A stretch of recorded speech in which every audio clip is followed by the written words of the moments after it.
Hello users, welcome back to the Consulting Detective Network and the Roottrees are dead / the Roottrees Mania. I am Roottrees Mania? I'm joined by robotspacer once again. Let's see, we finished the Roottrees are dead. We started up the Roottrees Mania. We have, not gonna say we solved, you know what, I don't even look. No, we have not solved any of the branches yet, but we have started solving connections. We have solved 8 so far. And we're trying to figure some stuff out. We've figured out one branch. We know who 2 of the adulterers are so far. We will see if we can figure that out further. One of them is a criminal that has to deal with losing a toe to a crocodile and then punched a teacher who then like reverse pile drive them into the stage. It was weird. So yeah, we are trying to figure out everything going on from there. I just spoke with robotspacer before we started that I need to remember for us to go to do the investigation on the law firm's other notable case, Cicely Sanchez? Cicely Sanchez? Yes. I'll see here in a second. Correct. Go here. All right. So, Ruby Legal Enterprise, yes, Cicely Sanchez. What does this get me? Oh boy, another book. Author best known for Portrait of a Changed Man, released in '79. However, follow-up, Foreign Gospel, did not perform as well critically, still sold quite respectably. She's written a few more books since then, including a biography on Van Gogh, but her first 2 are claimed to fame. According to the site about authors, Cicely is known for her non-fiction, with focus on exploring darkness in the human psyche. Recently, Cicely appeared in a magazine called Picotee, with an article about a book she had commissioned to write for Guy Hudson. Okay. Magazine and Cicely herself immediately issued a cease and desist due to its inclusion of pictures that she never had the rights to publish. The issue was pulled from storage shelves. Picotee magazine. Yep.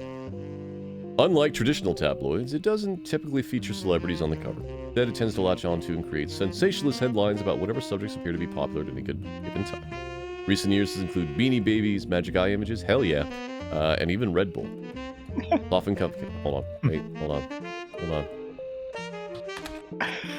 I just want to see. Aww. And even Red Bull. It often comes under fire for printing fiction along with fact. Picotee is it? I think I'm saying that right. Picotee. Picote. I would say Picotee. Picotee. It's around stating that every issue, all of his articles are all the hearsay that's fit to print. At one point, they ran an article about Cicely, an author. He claims to have written an unread book about Guy Hudson. The article was not even in the main focus of the issue, yet the magazine was threatened legally by the Roottrees Corporation. That particular issue, Big Sass Seabass, was pulled from the shelves. Now become a collector's item, especially among the conspiracy theorists that attempting to figure out what Roottrees company was hiding. Find a recently finished online auction that listed a copy at over $1,000. No way bid. Kamika, why would you do that? I mean, I can. Hold on. Kamika's decided that we have to run an ad, so alright, I'll see those that are not subscribed in 3 minutes. Alright, so periodicals.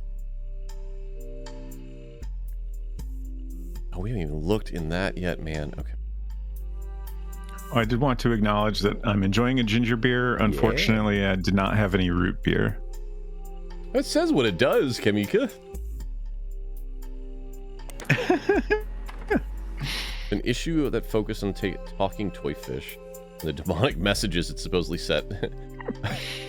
He had an article about a canceled book. The book's subject was Guy Hudson, and the issue was said to contain pictures that Cicely did not have the rights to publish. Because of the pictures, the issue was pulled from store shelves. Cool. Due to this recall, a version found in the archives is incomplete. She also was an author, right? Yeah. Portrait of a Changed Man and Foreign Gospel. Okay.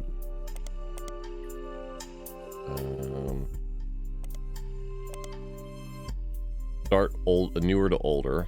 79 and 84.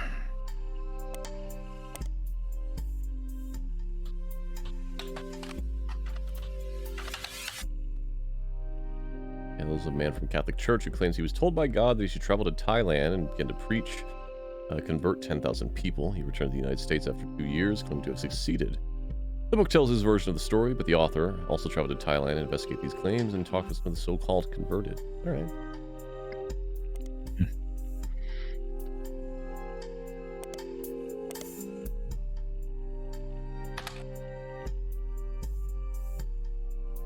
Oh. Yeah, but doesn't it say... Hold on, I'm gonna double check. I'm gonna make sure, because if otherwise, I'm in trouble. I did not know that.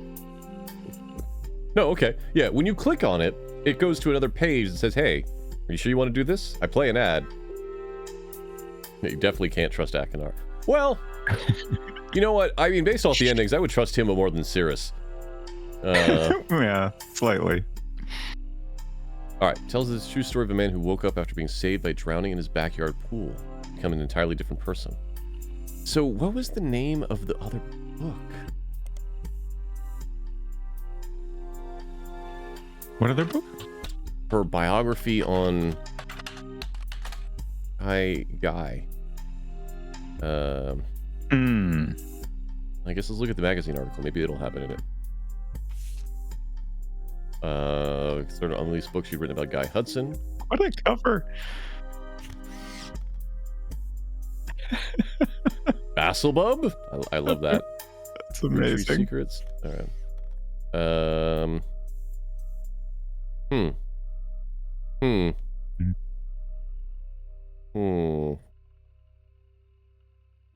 How do we find the missing pages? June 99, so that's very recent.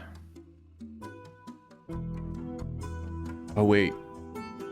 No, that's probably nothing. It wouldn't end up on that freaking conspiracy site, right? I mean, maybe. What the hell was is it the Roottrees curse? Yeah.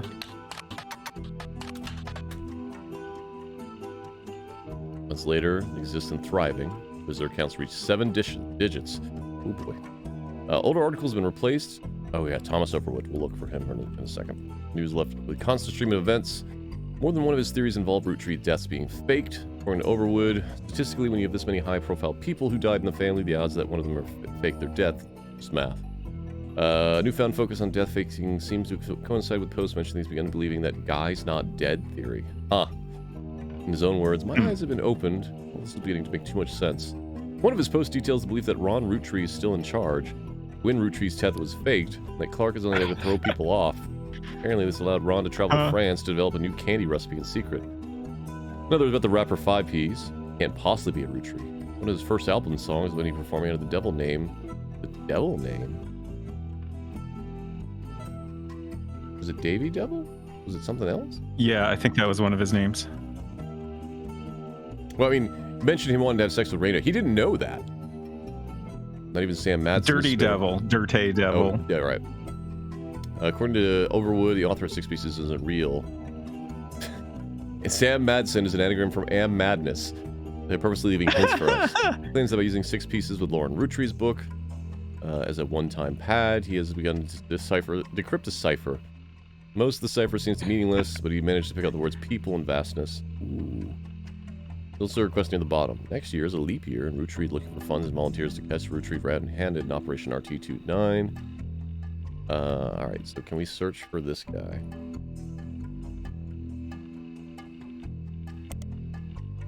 No, still the same thing. Alright, well, guy's not dead. Oh boy. Oh. One of those oh. Ecoti. Oh no. Got it. The Guy's Not Dead conspiracy seems to stem from a website that focuses on clues that the Roottrees have, supposedly hid all over the place. It includes candy wrappers, print advertisements, television commercials, jingles, etc. The story, according to the website, is that Guy Hudson was a terrible president of the Roottrees company, introduced multiple failed products, that's true. Something needed to be done that would put the company immediately and instantly back in the favor of the consumers. Oh. So they killed off Guy and replaced... Oh. I mean, Guy was sleeping around a lot. Huh. The move immediately garnered sympathy, and the company recovered the next year more popular than ever. The next president stayed much further out of the limelight, and some people even theorized he was simply Guy Hudson in elaborate disguise. And we know that's not true because both of them were in the photo together. Why he stopped appearing in public. People who run the site are asking for help. Their certainly include all the accidents in a banned article from Picotee. Scan of the magazine's cover. Okay. You claim to have paid a significant amount to write a book about one of the Roottrees, Guy Hudson. He was the president for a short period at the end of the 70s, right? Oh, okay. They're both there. Okay. So they gave us the same magazine cover if we had found that one first. Got it. Wait, where's the original? That's weird. All right. Weird. Yeah, we just don't have the original anymore. That's unusual for this game. I met him on New Year's Eve, the last night of 78. Guy liked to throw big parties. It was coming off of Changed Man. Have we looked that up for her? Yeah, okay, yeah. Looking for my next project. When his wife learned who I was, she invited me to a party when they cornered me to talk about a book. First time anyone recognized me for my work. Finally made it. The book asked me to write sounded great, but none of the stuff that made him interesting was allowed to stay. Chop, chop, snip, snip. Anything that was even slightest threat to Guy's image ended up gone. What was the stuff that made him interesting? At his core, Guy was not complicated. In fact, I think I could boil him down to two traits. First, he wanted to be seen as the second coming of the great Elias Rootree, and second, he never satisfied living the life that needed to be seen that way. He had his fortune and good looks, really liked to exploit that to pick up women. But he couldn't let anyone else know, so it cost him a lot to cover it up. That's the only interesting aspect of Guy. James Bond trying to convince people he was Mr. Rogers, I guess. Do not sully the name of Mr. Rogers. Rogers? Really? Maybe that's not the best metaphor, but Elias Rootree was boring as all hell and all about family. Guy did everything he could to have seen that. I have a feeling that we're going to find out that Elias was not like that. I believe that Guy may in fact be the second coming of Elias. After I submitted the first draft to say, sent me this garbage book, The Rootree Legacy with Elias on the cover. The last time he and I met, he had switched out his orange suits for the green ones that Elias wore. Remember fancy flavors? Guy knew that part of Elias' legacies was the pie peace flavor, so that's what Guy tried to do too. Caviar was a disaster here, but actually somewhat popular in Brazil for whatever reason. Oh. It's Christmas '79, he went to Brazil to open Rootree Brazil. I was always hopping around the world trying to create the success. How come the book never came out? It's complicated. I had an out in my contract. Surprisingly, Guy signed the contract my lawyers wrote without running it by anyone in his legal department. I pull my name off the book at any time, but I still got the content. After I left, it was probably a lot harder to convince any real publisher to give it their time. Oh, is she not the author listed? He was the president, right? You know he never released it himself? If I had to guess, his family wisely put a stop to it. Mid-81, months after I'd already moved on, he called me back to show me a final draft. You know how expensive it is to publish one copy of a book? Had my name on it in big shiny embossed letters. Like all problems in his life, throwing money at me was his attempt to win me back. But it had half the page counts, and the narrative was torn to bits. No thanks. The dinner was good. Ordered steak that likely cost as much as a month of my mortgage, and we all got pretty drunk. He sent his mistress, Susie something we need to know, into the bathroom to preposition me. Poor girl. Remembered her from our trips overseas. She was too good for him. Do we have a Susie in Guy's escapades? We don't. Alright, and this one was... So this would probably be one of these. Yeah. Guess the next one. Huh. Susan? Probably. I guess it's the only one that could be, right? It's SU? Is there anything else that could become Susie? Not that I see. We'll put that for now. Yeah.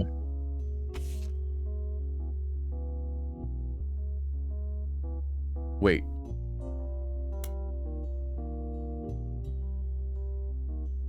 You don't have a name? Could Guy have put it out under his own himself as the author? Maybe.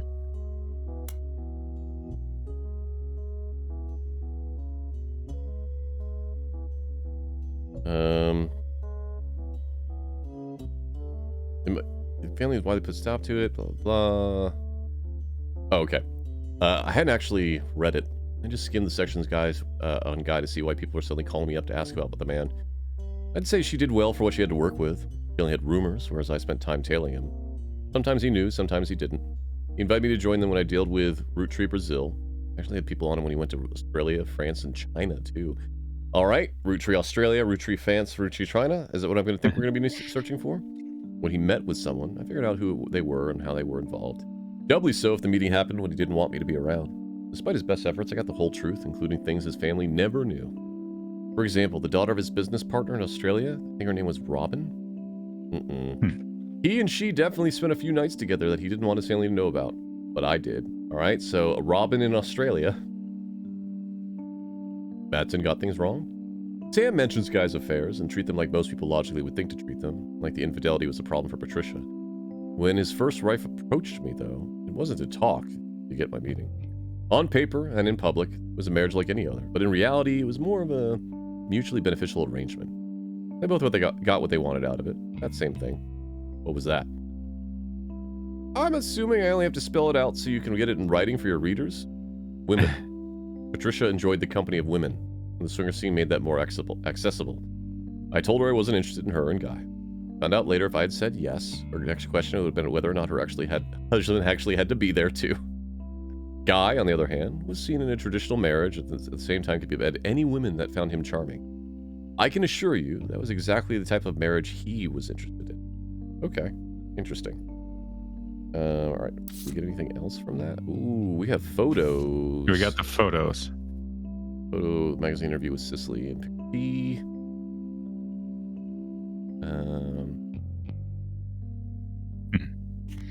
That's interesting. Who are you?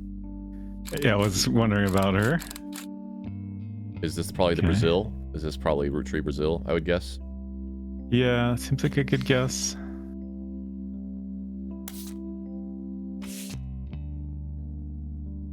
Okay. Oh, this is Guy and Zach. And then he's in the background.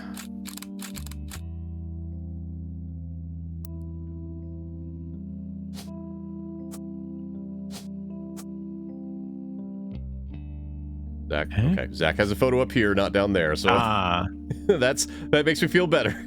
That's good. Huh. Okay. All right. So read these, or are we on to Roottrees Brazil?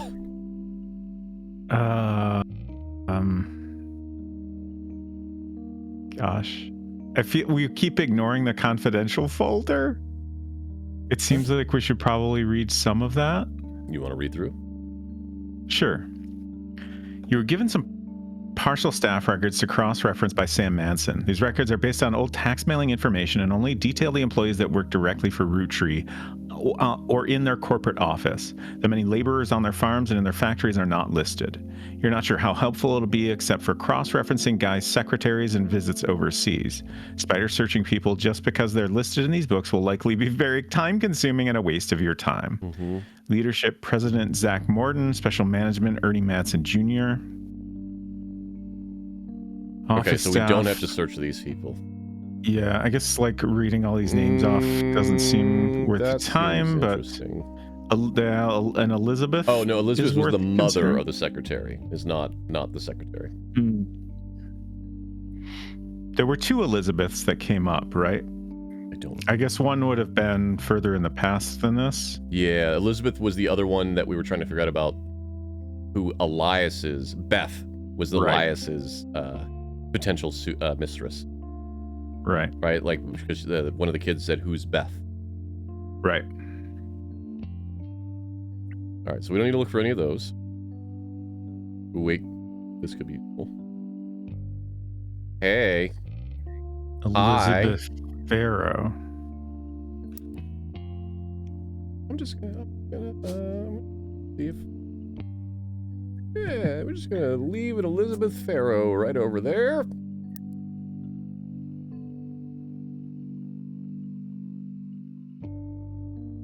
Let's do a little Google search on Elizabeth Farrow.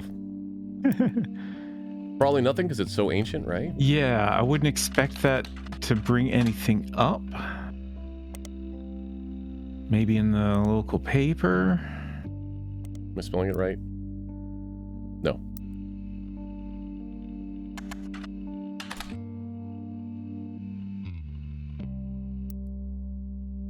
Aroa.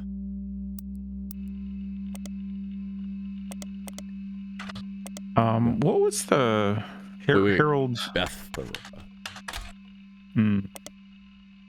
Say again? The Heralded? Yeah, what the hell was that? That's the school paper. That was Okay. the school paper for that one college. Yeah, the Mid-Eastern University. All right, okay. we'll go back. I was just trying to remember what that was. Okay, back to the company records. Next page. In 1977, it was announced that Zach would be retiring and Guy would be taking over at the start of 1978. They held a retirement party in November before spending the final month working on the transition. During 76 and 77, the following changes took place. Wait. Okay. So Guy replaced Ernie Madsen Jr. I don't know who that name is. That's interesting. Patrick Decker. Christine Farrow was hired.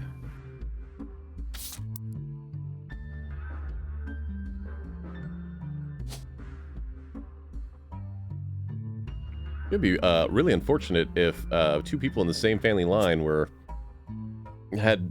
I guess they're not. Yeah, I guess it would be like relatives that are just married into the same family, but not necessarily an incestuous relationship. Okay, that seems right. Right, because that timeline. So 77 would have been around here. Oh wait, No, because if she was the first, 75 is going to be the first one, right? Joanna Fellows. No longer employed by... Oh, Joanna Robertson. Okay, that's her name. And then she got married. Okay. Yeah, so that's her name. Great. That's first name. I'm used to the old search where you search last name first. Yeah. Oh, wait, it would be her final... What was her final job?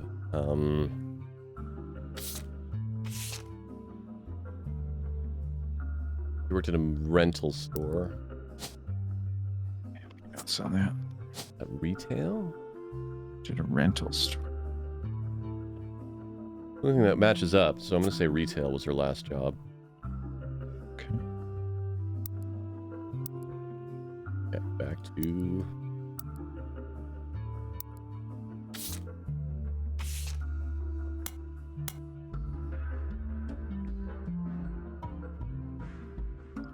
Beth Knox. Was that a name in the previous one? Oh, yeah, it is. That's a secretary.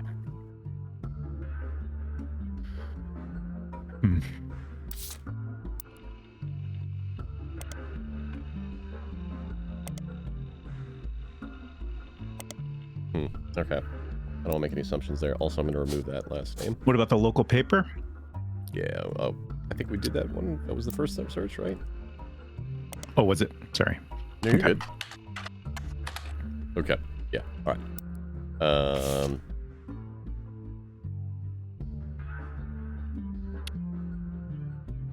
So many names. Yeah. Okay. Nothing else. Oh, and Elizabeth would have been. This is Samantha's. Like Elizabeth is Samantha's mother, right? I think that's right. I think that's correct. No? Yeah, I think that's right. Yeah, she wasn't I actually guess Patricia's we never. kid. She wasn't actually Patty's kid. Right. Okay. Okay, that makes more sense. All right. 78. Guy Hudson took over. Volatile period. Replaces Zach. Doing lots of traveling. Ooh, Christine Garland's no longer working for the Roottrees. Okay. What is her name? It is Christine Farrow. Okay. It is Christine Farrow. And I also think that means that photo of him and Zach shaking hands, she has to be in the picture. He has 2 blonde sons. But that was not her final job, was it? She was a restaurateur or like cook? But she and Steven went on to make stuff, right? Right. Yeah. I don't know if chef is the right. He was also a farmer.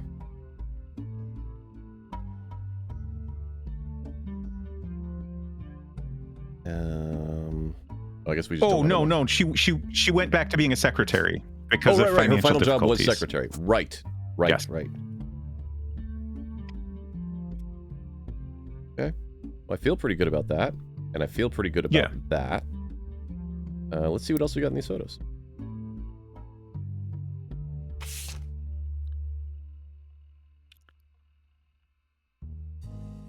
Okay. 50th year work anniversary bonus. So she was there since 26 as a secretary. Right. I'm starting to think that is. Yeah, that's got to be the Beth we're looking for. We're gonna have to find a picture of Beth Knox. Yeah, that's interesting. Gwyneth Madsen was hired. Oh, right, because it's Sam's daughter, her daughter. Okay, and then Elizabeth.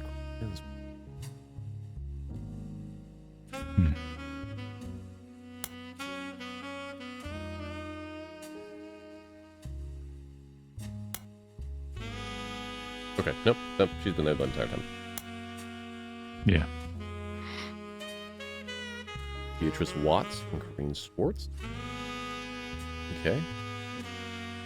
So, could be one of them. Volatility continued. Yeah.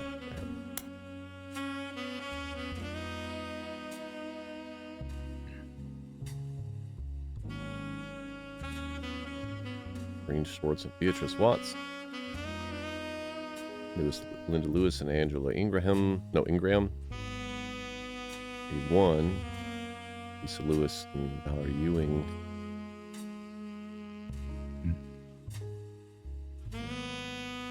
Yep, that's when she married.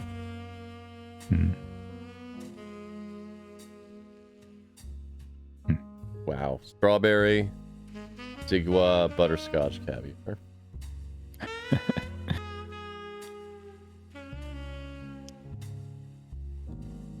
Randorf Dove?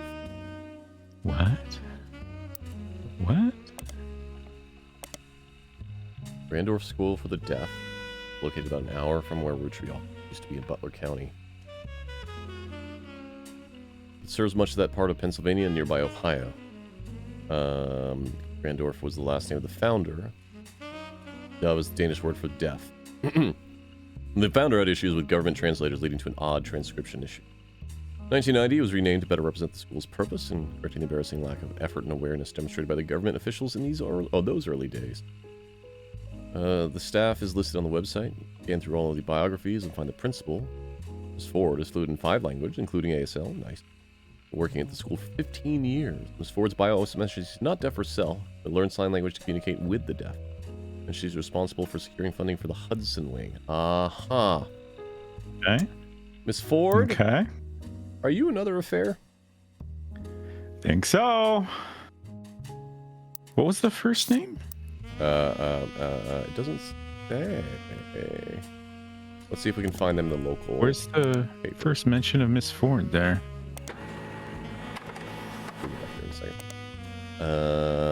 Just this paragraph. Find that the principal, Miss Ford. Oh, the principal, Miss Ford. Okay. Grandorf School for the Deaf has made a few odd appearances here and there in the Butler County Times since the 90s. Not too many that you can't look at all of them, so scrolling through a few of the pages you managed to find something incredibly useful. Local students provide key evidence in scientific study. Article, March of this year. There's the Ford sisters, who attended public school in Butler County, and are one of only a handful of identical twins in the world who suffer from 2 different genetic issues. One of them is asthma, and the other has a deadly allergy to peanuts. Aha. Susie Ford. Aha. Principal of the school originally contacted researchers looking to identify if there were any sets of twins where one is born deaf and the other is not. Well, she didn't have any twins attending her school. She asked for daughters, Melissa and Heather, so Melissa Ford and Heather Ford. Could be useful, as it turns out. They were. Oh, Guy was a twin.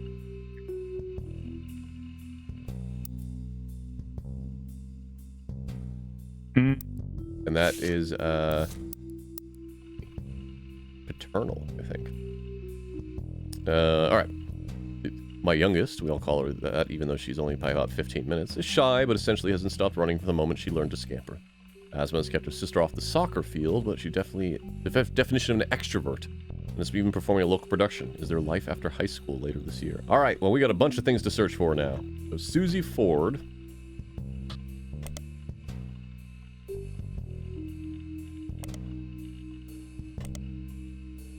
Alright, when was that donation made? We could also try Susan. Yeah. It was made in 81. When did Guy die? 82? Yeah. So this is probably it's either this the final one. Affair. Oh, it's gonna be this one because. Well, we know it's 2 kids. Yeah. Susan. And her youngest was what name? I'm not sure if it was made clear. Melissa and so Heather her are youngest. the Oh, it didn't say. All right, so Melissa and Heather. So, like, I feel like there's a bunch of references we're gonna need to match up with something. Heather Ford. All right. Ford sisters. Nope. But what if we looked at, is there life after high school? Right. Wait, and the twins also, it said what school they went to. Public school. Okay. Quite obscure. Also, a local search might be good. Mm-hmm. Right there.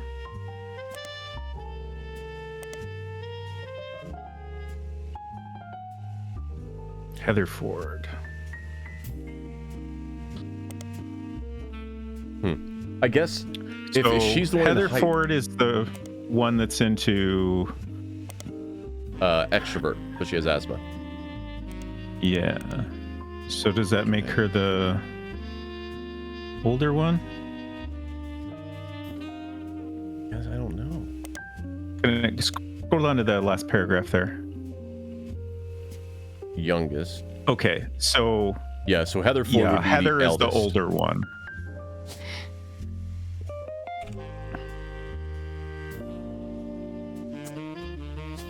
And the other one was an M name, right? Melissa. And they're both the same, 15 minutes, so they're the same age. So they're either students or college now because it was the play was life after high school, right? Wait, when was the last showing? Was it this year?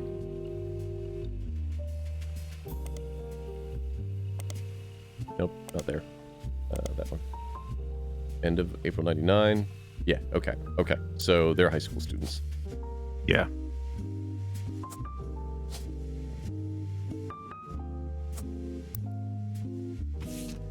Okay. Scientific study about the Butler County Times. Nationwide, okay. So that's Heather on the left with asthma. And the EpiPen. So she would be the one that had asthma. Yep. Yay! Nice.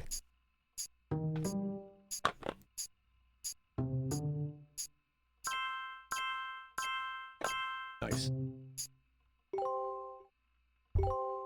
Don't worry. We'll still have to figure out Crocodile's family.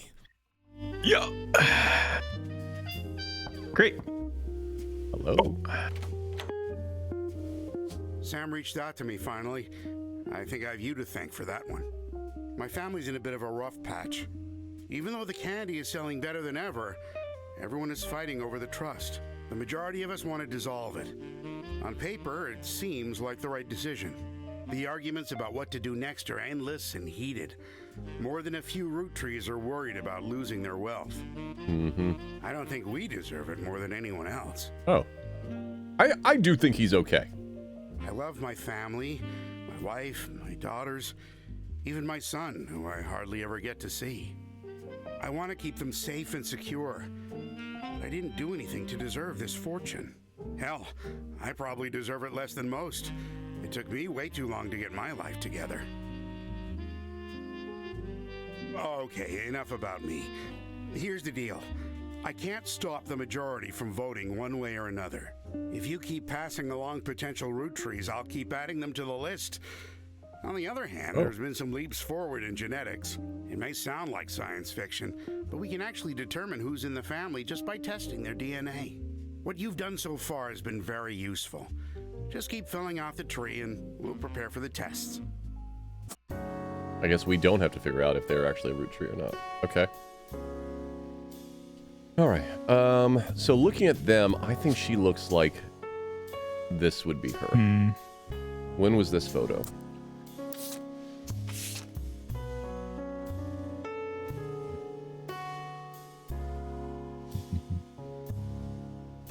So the kid is Chris Rafferty, right? Yeah. So when... Wait, why is that not... Did I not put that photo? I didn't, because I'm a doofus.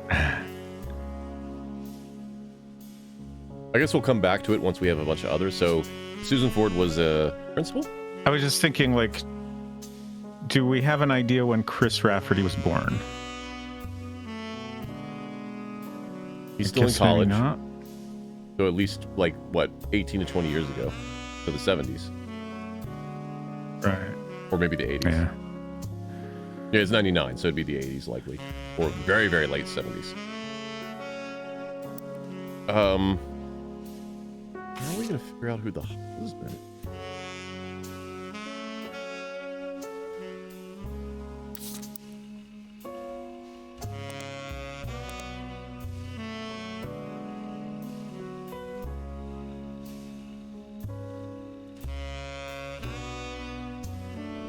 Okay, so if they're from Butler County, could we do Butler County Soccer?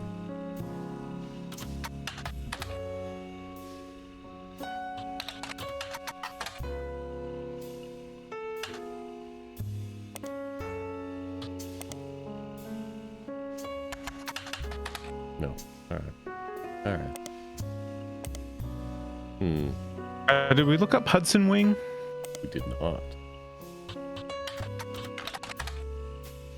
Hey, alright. Finished the Grandorf Dove, built in 82. It's a separate, so much smaller building, half a block from the main campus, and operates a smaller independent school that offers free ASL courses for the family members, caretakers, or friends of deaf children. That's awesome. Just a good idea.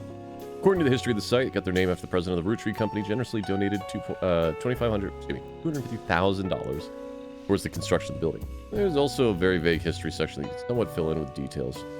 It mentions that the donation came in the assistance of an employee of Roottrees at the time. It mentions that she learned ASL from the main school. Surprised her future husband, who was deaf. After realizing how useful a service like this could be to non-deaf people, she wished to better serve those with hearing issues. She became the first teacher at the campus. Alright, we need to look at these. Ford's not her maiden name. Yeah, Susan Ford moved to office staff from the 80s.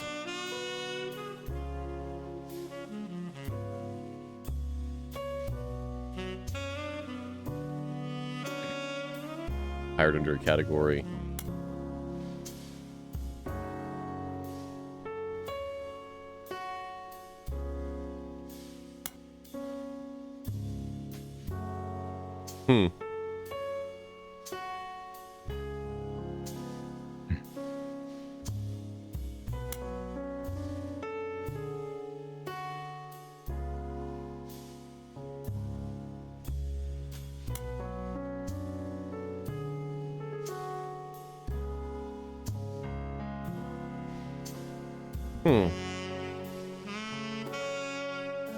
Indeed.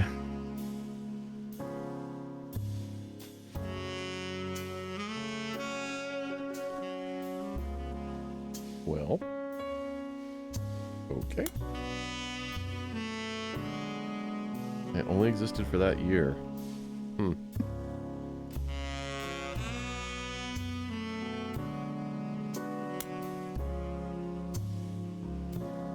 Yeah, Susan Ford's no longer employed.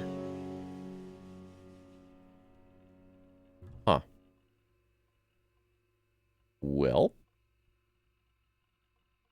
Right, Gleason. I guess that's a dead end for now? Unless you have another idea where we might find that for her? No. I think that's her. But we'll see. Yeah, I'm fine with selecting that for now. And let's go start searching for some Brazil.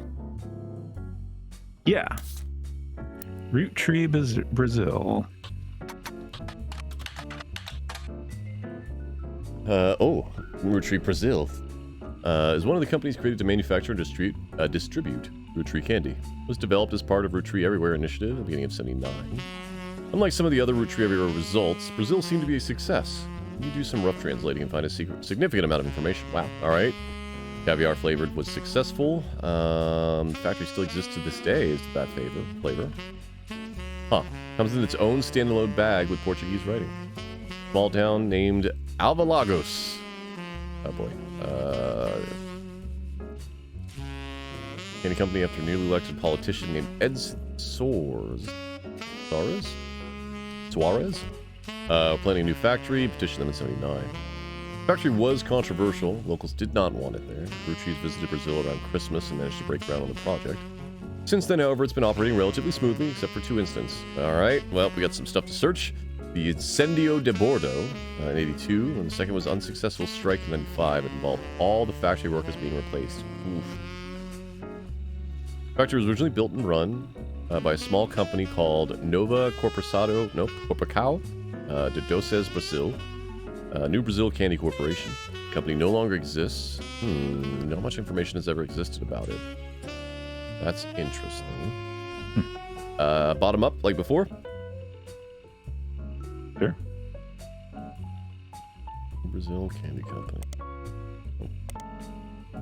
Nova Corporacao de Brazil.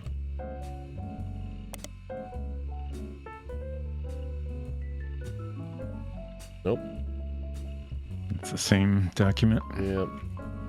I'm sure we're going to find the local newspaper from this, and we'll be able to look it up more. Translates to Maple Fire. In '82, the factory was deliberately attacked in the case of clear arson. Fire was brought under control after destroying 2/3 of the production floor, and locals claimed that the air smelled of a mix of burning plastic and maple syrup. It was rebuilt and continues production to this day. At the time, it's unknown why this happened, but last year a news special did list the incident as well as a few others in the small town as backlash to perceived corruption in the government at the time. The mayor of the city was found to be receiving a cut of the factory's profit. I see. Alright,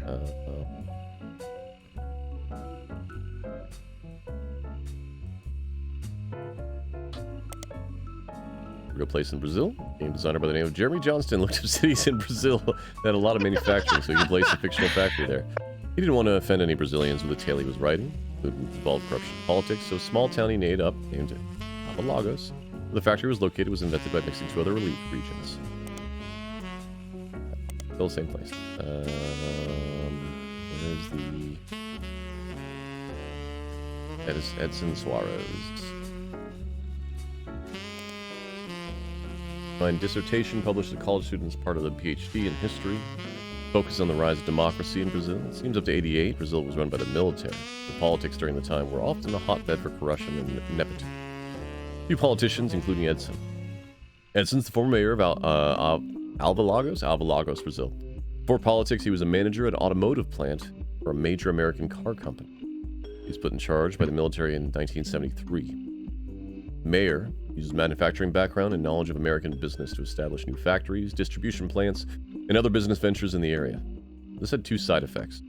First, he became quite rich. Second, many of the locals were forcibly relocated. Did not make him a popular mayor. And what the paper speculates was to move to counteract his unpopularity. His wife, Sonia Suarez, was discreetly put in charge of a television station called Telerede. He often used this connection to ensure supporters would appear on local TV about beliefs and emphasizing his political victories. He remained in office until '88, when he was defeated in the first election after the military government was no longer in control. After election loss, he quickly left the town behind.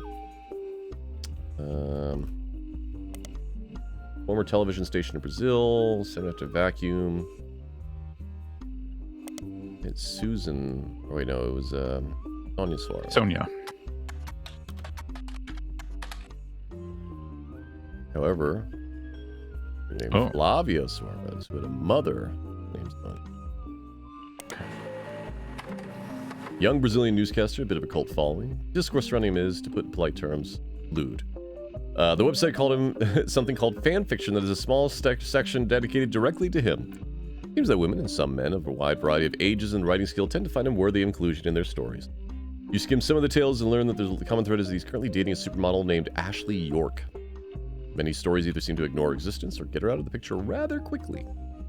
More traditional fan sites include things that his age, he's 18. He's 18 and he's a reporter? His zodiac sign, his favorite food, mother's name. Seems Flavio translates to golden haired. Huh. Okay. One website with a signed publicity photo of Flavio seems to confirm this.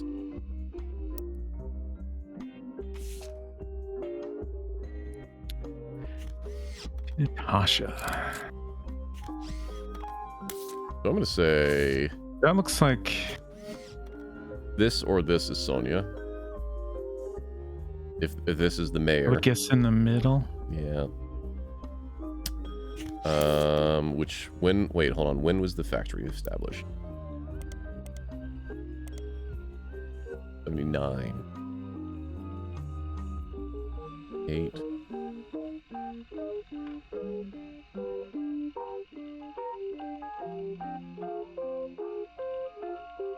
Yeah, 79. So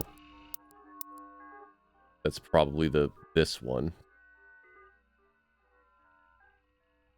What year's our last one? We don't know the specific, but it would be. Well, the date range is 82, and 82 in the top there. So. And she stopped working there in 81. Okay. Yeah, so that would match up. Either her or her. Or she's the author. I think the middle maybe? one just. Yeah, I agree, and I think that is his first name. It was something E. Oh, Edson.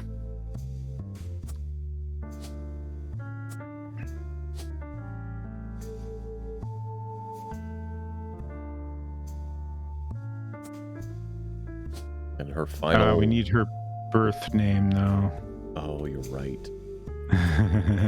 Well, her occupation was news anchor, right? Right. Or was she the station runner? Hold on, let me not make guesses. I guess I'm not sure.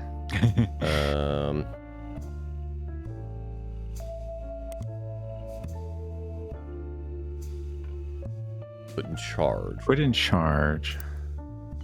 What makes sense for that?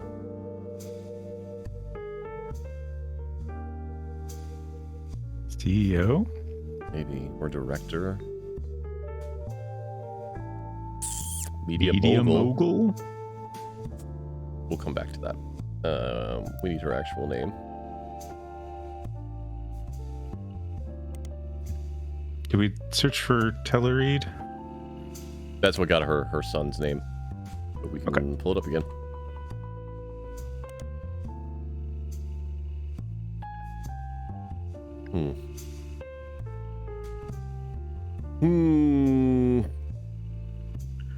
We looked up about Edson, right? Mm-hmm. Yeah, that's where we found out Tellereid. We haven't searched for Roottrees everywhere yet. You are 100% right. Expansion in the late 70s. Large changes at the company, mixed success. You can tell, as far as you can tell, the different companies related to it were all formed in very different, sometimes haphazard ways. Minimal organized information, you glean the following. Candy has been distributed globally to certain markets, approved by Elias as early as the 40s, include places like Canada, Mexico, and select countries in Europe, mostly the UK. Roottrees Everywhere involved Roottrees' expansion to other major markets that were assessed to be ready for Roottrees. Started with 4, Australia, Brazil, China, and France. I don't think we knew about France. No. Each of the companies had an entirely... Oh, no, we did. Okay. I had So it it is written down. Rootree Oz, Rootree Brazil, China Rootree, Okay. Rootree France. Ooh. Oh wait, there was another name. What was the name that the fan fiction was always pulling out? God damn it. Where's the son? Her. Ashley York, yeah. British supermodel who does ads for perfume, clothing, jewelry. Subject of controversy, protested by PETA for wearing fur. I didn't really get as much. Search the Star magazine. Oh, right. We'll do both that and Teen Blast, just in case. Nope. Not that one? Nope. That one? Aha. Here's the cover of Teen Blast, wearing fur shawl 3 months ago. Appearance doesn't lead to any useful information. It's another more recent appearance. Oh, right. Should search for Flavio, since he has a bunch of fan fiction about it. In Teen Blast report asks, I was in Rio for Carnival, and he was one of the few parade floats. I had no idea who he was, but I liked what I saw. I told people to invite him to the party I was going to. Felt pretty stupid once I realized where we were going to his party. Well, his mother's party. She runs a media empire down there called Transmissa Paulo. Okay. Probably Transmisso Paulo. Massive media group by Sonia Alves. Media Mogul's right. Alves. Oh no. Yes. Sonia. I keep first name last. I keep every time. All right. I feel good about that. And then Great. this is Flavio. Yes. Was that his real name though? Oh, Yeah. We were searching for her name and it pulled up his name instead. yeah. And then it calls him Suarez. Yeah. Okay. Yeah. And he is a newscaster. Right. Feel good about that. If we have her right, then we only need one more to get going. All right. Yeah. According to history pages, it's focused on her company and vague and searchable details. Shorten her name to Nia. Okay. Nia has significant inheritance in 80. Invested in many different manufacturing businesses in her hometown of Brazil. At the same time, she's begun to learn the ins and outs of running a television network. Continued to work in TV in 88 when Brazil began its period of reform. She felt this was the perfect opportunity to launch her own media company using her investments and connections.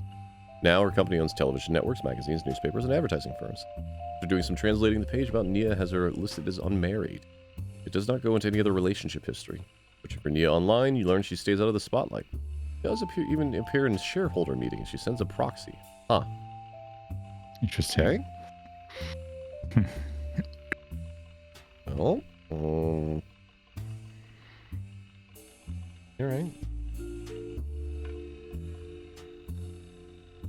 Feels good. Feels good about this path, right? Yeah. So where does that leave us elsewhere? I guess we can go here now. Yeah, we still got that document. Regina Clementine email. You want to read this one? This is all the information I have about Regina Clementine, née Salazar, from New Orleans. Hold on. Where was that?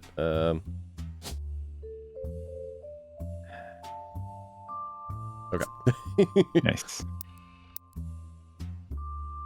From New Orleans, Louisiana, and her husband, Stuart Clementine. She wrote me about a month ago. Apparently, the Roottrees lawyers went after her since then. By the time I received her letter and called her, she told me she couldn't cooperate anymore. Her husband, who is a police officer and never knew his father, told her he thought he might be a Roottrees, but he's estranged from his family and didn't want to pursue it because he had no proof. She wrote to me behind his back. Normally, I wouldn't be so sure, but she had some pretty credible facts. Some of it I've been able to confirm. Stuart's mother was named Mary Beth Clementine. She was pretty well known in the 30s to 50s, a singer who went on tour to a lot of churches. You can look her up online, and she was a pretty big proponent of adoption. Before we go any further, Okay. I think poor Stuart is thinking that he's a Roottrees when it is, in fact, crocodile.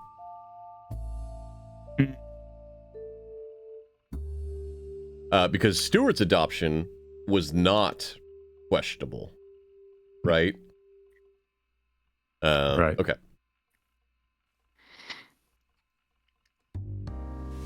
Continue from here. Oh, sorry. I know for a fact that she came to Butler County a few times. I remember her from when I was younger.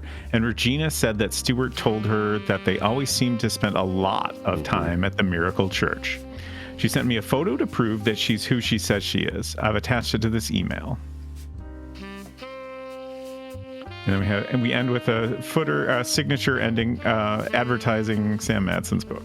And then says, "Don't print this email" on this printed email. Okay. So, yeah, that makes me think. Yeah, because that's...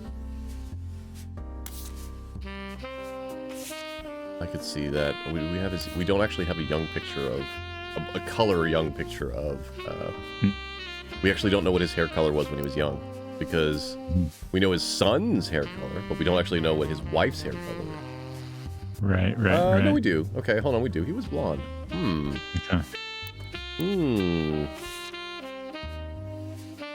It could be. Could be. Mm-hmm. I guess we'll see. It could be that Stewart's actually... No, it can't be. Right? Because we know for a fact... Oh, I guess we don't know. Because we don't know who's the actual... Like, just because the other one had kids does not mean that he's the actual... I guess they both could be. That's also entirely possible. Alright. Well, that doesn't really give us any new leads. I guess we can look for Regina Salazar. Oh, yeah. I was also going to suggest the other Roottrees companies. Yes, good call. Good call. No, okay. Where are we going first? Roottrees. To manufacture and distribute Roottrees candy. It was developed as part of Roottrees Everywhere initiative in summer 1979. Charles Martin, owned the company that manufactured licorice in Australia, was tapped to run the factory after he pressed the American leadership. He did have some success, but only in certain regions. The manufacturing leg of the company shuttered in 92 after the death of Martin. Importer and distributor. Brand of licorice called Martin's Licorice Bullets. I do like black licorice. Just gonna throw that out there. I think it tastes like root beer. So where I'm at. In 1979, he helped develop Roottrees. He used his own wealth to build a new factory and distributed the maple treats throughout the same methods he had already been using for his previous candy venture. Website about Australian commerce mentions that they had a very unusual business agreement with the main Roottrees company in the U.S., much like how the Clance Trust distributed the profits from the Roottrees company evenly to the Roottrees family. The Roottrees would be split 50-50 between American Roottrees company and Martin himself, for him to do with what he wishes. Interesting. It made Martin very, very wealthy. Also led to many cost-cutting measures meant to increase profits as much as possible, especially toward the ends of his life. Roottrees candy gained a poor reputation in Australia, and sales suffered immensely. Vast fortune was passed along to his daughter, Robin Martin. Sold his businesses at the first opportunity. 100th wealthiest women in the world. It's a private island off the coast of Australia where she reportedly has her own exclusive retreat. She has no husband. There's been widely circulated rumors somewhere in the mid-70s that she had medical procedure to ensure she would never have children. A joke on a site called Edgy Jokes. Punchline involving Robin's eggs. So, is there a branch that has no kids? No. That doesn't necessarily stop. Is it worth looking up either of those names in our business periodical? Yeah, sure. Seems worth a shot.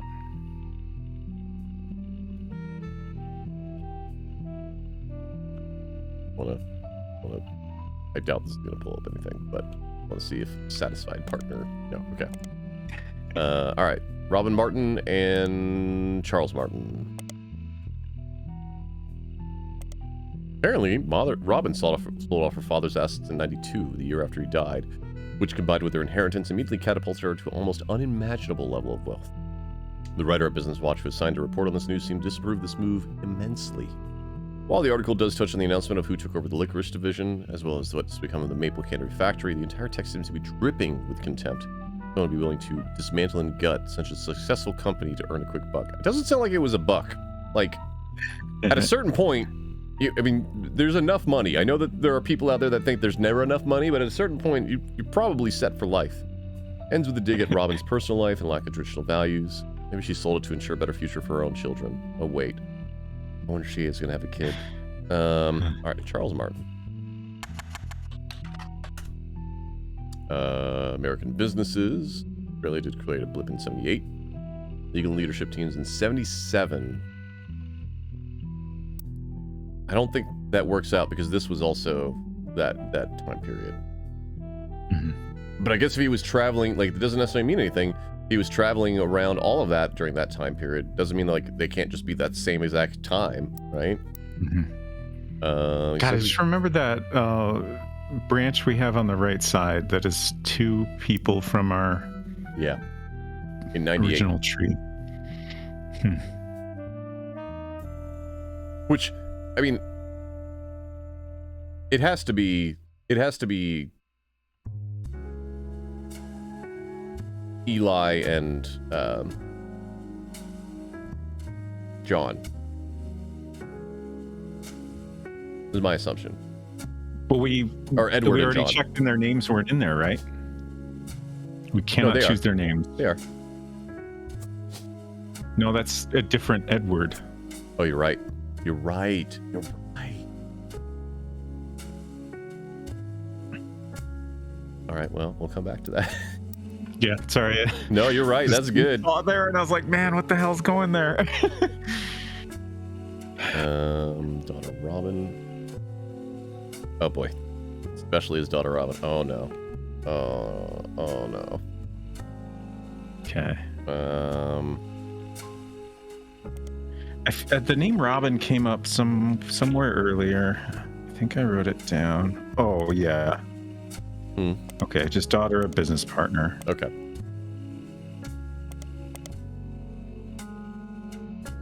And that was something we were reading about Guy. About Guy. It was when we first got the list of all the different places he traveled to. Oh boy. Or all the different branches. Roottrees everywhere? No, it was before we looked up that. Oh, I'm gonna look at the history here. Oh, it might have been in the... These pieces? Around the time we learned that caviar was popular in Brazil. When did that come from? We were looking at Roottrees, Brazil.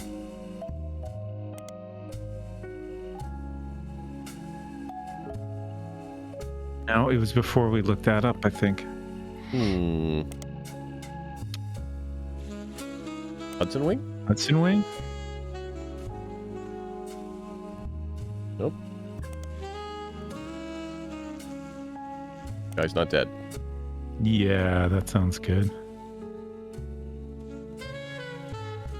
No? Nope. Is it the interview with Sicily? Maybe. Yeah, it must have been in here. Okay, yeah, here. Oh, well, he definitely had an affair with Robin. Spent a few nights together. Yeah. Okay, yes. So that would make me think that this last one... Yeah, that's got to be our... But then where did Susan come from? Oh. Because she said Susie, right? Susan Ford. He sent his mistress, Susie Ford, to the bathroom to reposition me. In 81, does that timeline match up? Yeah, it does. Okay. So this has to be Robin then. I don't say it has to. This makes the most sense for it to be Robin. Yes. What was her last name already? I forgot.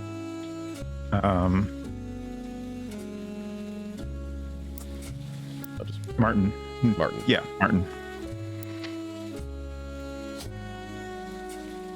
We're going to find a picture of Robin Martin. And her last position was... I guess CEO, technically. Right? And somewhere there's got to be some information about a kid they had. Yep. Oh, wait. No. So there's a chance that she doesn't matter. At the very beginning, it was we only care about ones that led to a child. Right. So, okay, what was the what's the other one? It was China Roottrees. Yep. It was developed in part by the Roottrees Everywhere, blah, blah, blah. Roottrees Candy Company. Wang Hongbo. Firstly, one of our Roottrees family was the owner of multiple textile factories. Did not wish to import the ingredients and build a special factory to manufacture. So instead, they made a deal to import bulk unpackaged candy, not only for China, but additional markets. Only in his mid-50s, and the deal happened only had daughters. From his death. The oldest child from the next generation, Lang Xinyu. Uh-oh. Lang is her last name. Businesswoman. Yeah. He recently enlisted in the website written for the article entitled Empower. Is about the recent rise of women entrepreneurs in China. Article states that due to lack of brothers, the younger sister, over the CEO of her family's company in '92, after her elderly uncle was deemed unfit to run the company due to mental deterioration. What was the timeline? Hold on. He died in '92. Yeah, so she is the daughter of the original. Yeah. Right. So if he was already in his mid-50s, she was probably like 20 or 25 or something like that. Anyway, empowered. I need to look that up. Oh, the uncle will deem him fit. An extreme controversial move amongst the employees, as some of them quit and wrote a letter saying that she must have coerced him in his vulnerable state. Since then, the company's been performing well. Her nephew, who is currently her second in command, is expected to take over when she retires. In the meantime, the board's stance has been a twist on a popular proverb.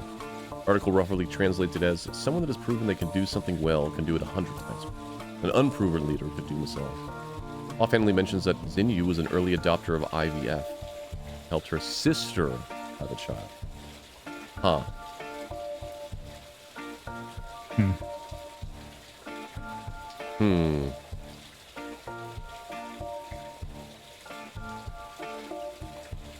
Yeah, and it's her nephew's the second in command?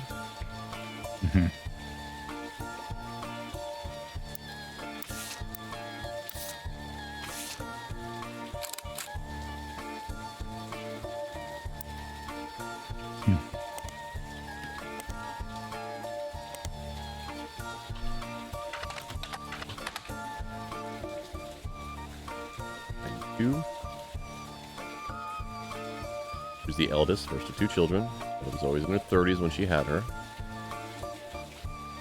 Had trouble conceiving a second time until 3 years later. That was Xinyu's sister. Huh. I wonder if it's her mother that had the affair. Father was not going to have a son to pass his family down. Father stayed the president of Long Tai for a long time. Daughters grew up, began training them in hopes of one of them would soon take over, or have a son who would take over. One helped him in China, the other in U.S.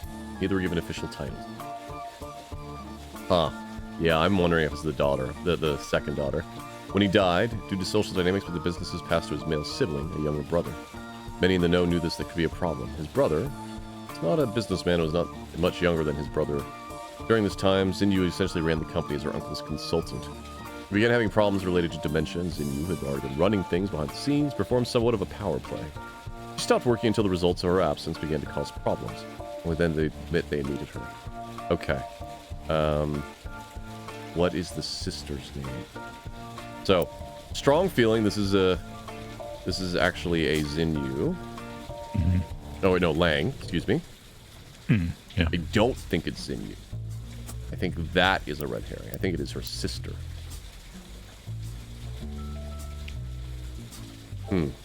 I guess my only question there is the fact that we can collect her photo means it's gonna go somewhere, right?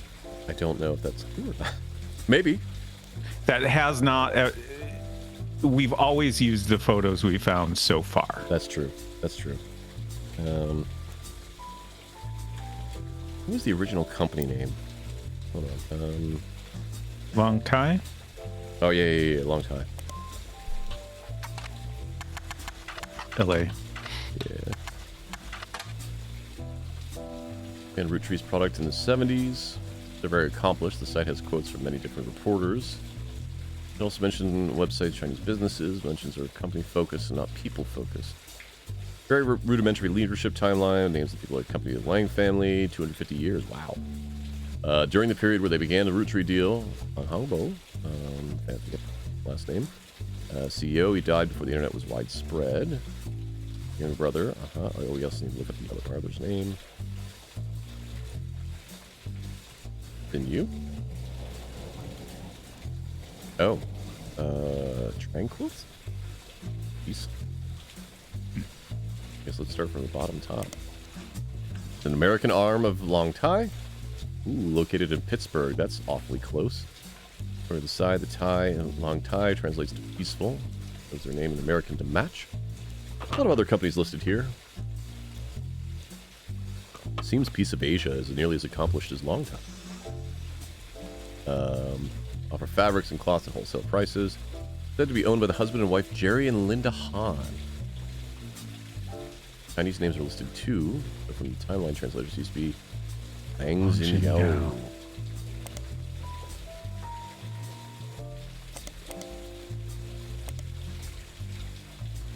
In vitro fertilization from 79.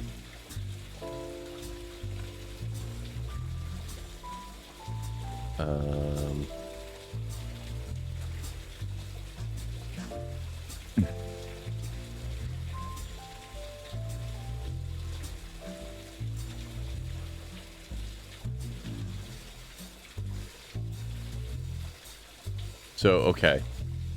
Huh.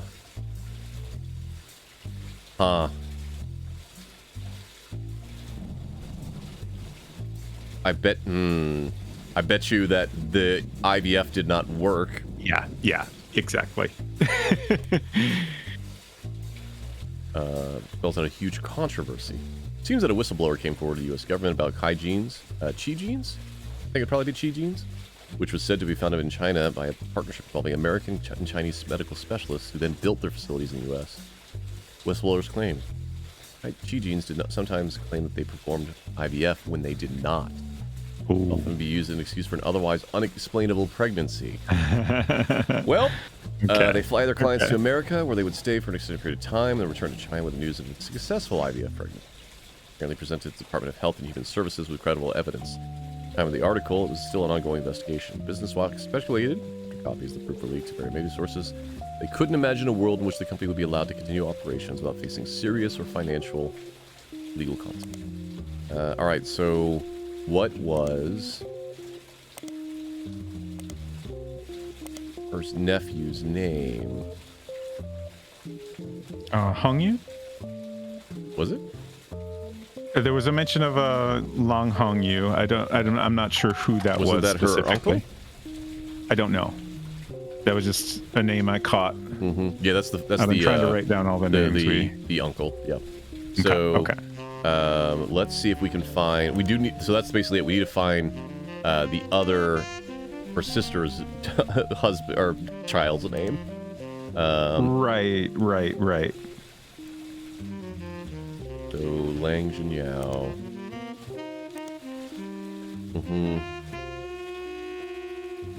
So Linda. Did we look up? Focus on philanthropy under the headline. Hanging when the Hans. Significantly caused further Chinese American. Loved her in college. As long as Jerry took over the U.S. portion of business. Alanis Morissette song. I was absolutely terrified to move to the U.S. My big sister was desperately in love with the idea. She used to have this Butch Cassidy poster on the wall. I was obsessed with Robert Redford, which guy looked a lot like. But somehow, Jerry and I were set back here. Now we can't possibly imagine going back. Mark. So, Mark Hahn, probably? Mark. Okay. That makes sense. Yep. Yeah, Mark Hahn, right there. So, periodicals. We need a photo of him. Yeah, right. Wait, would it be... what is the... Hold on. Lang Han? Or yeah, Lang Han? Damn it.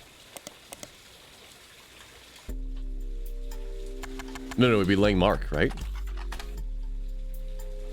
Right. All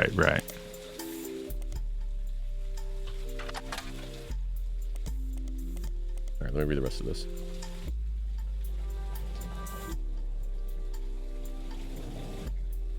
About hanging with the hawk. I mean, that's what we're reading a summary of, right? I was just hoping to get...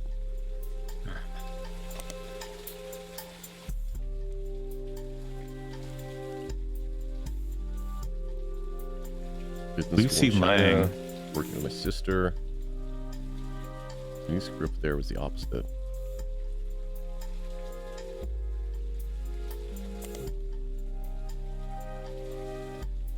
Ooh. New robot-based show in the UK. Mideastern University. Okay. Oh yeah, we still haven't looked anything up there, have we? Nope. Lucy Lang. Mine is Min Lang. Yeah. Long Min. It's a cool robot. What you hmming about?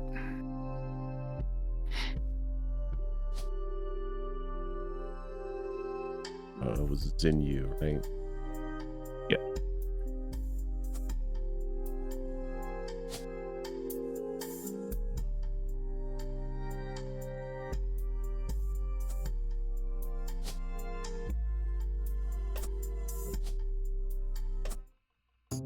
Yes.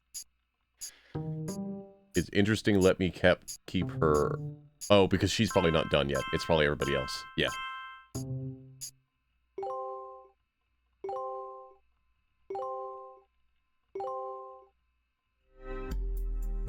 Yes.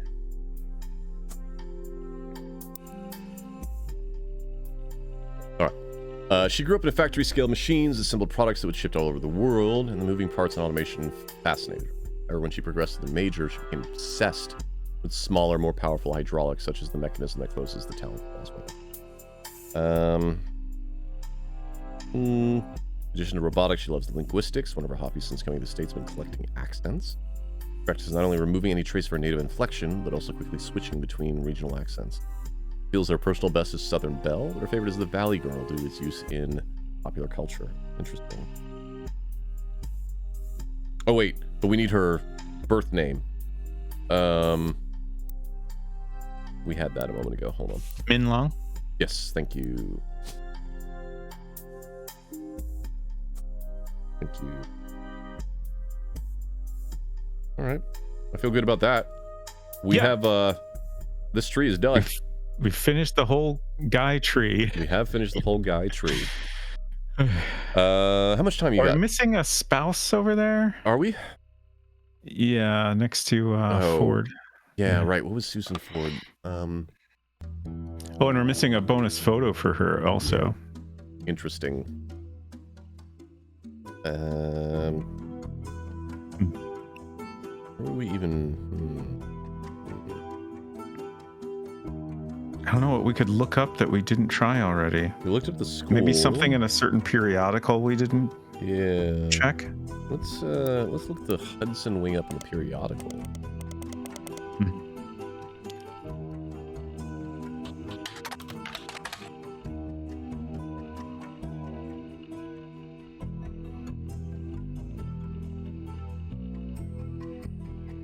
Miss Hughes. Oh, okay. She was not a teacher when he went. All right. Hughes convinced he was not father of Mrs. Hughes' current pregnancy. Whoop. He was released on bail. Pressed charges after agreement was made to pay for the damages.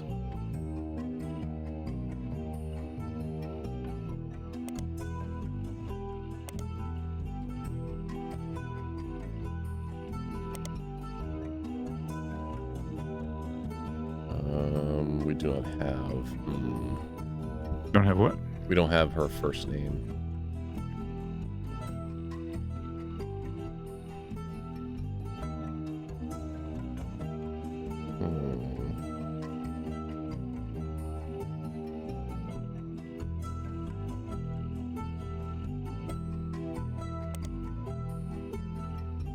was the new name? It's, this one.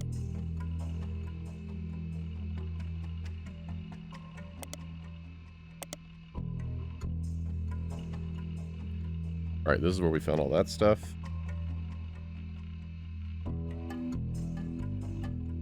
His sister.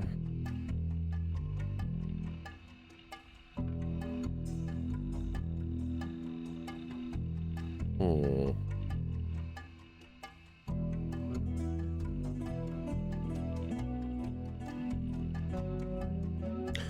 Oh, wait. Wait.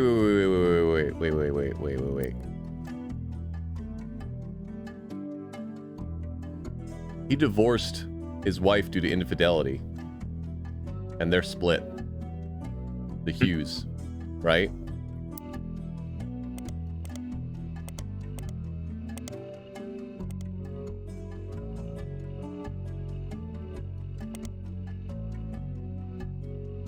Yeah.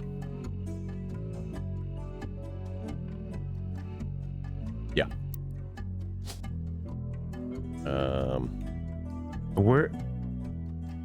Where do we get that photo? That I don't know. That's Look up Susan Hughes. Oh, look at the big brain. You. Was it E? With an E, yeah. Probably in the local paper. Nothing. Mm.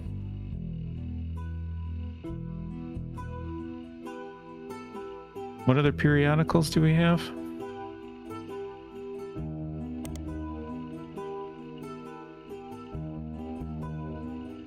You know what? I guess we never did a bunch of looks for Susan Ford.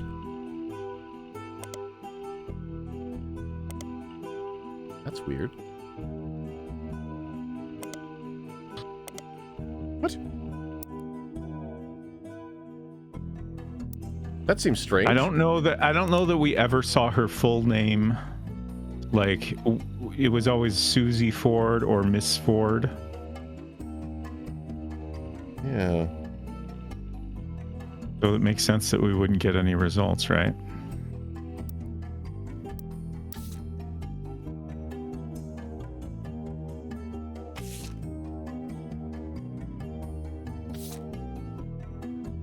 Hope anything else from that school, right?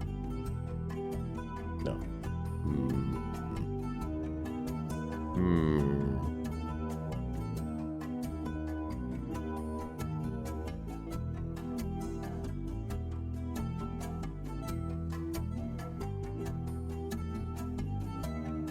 Any other photos that could fit?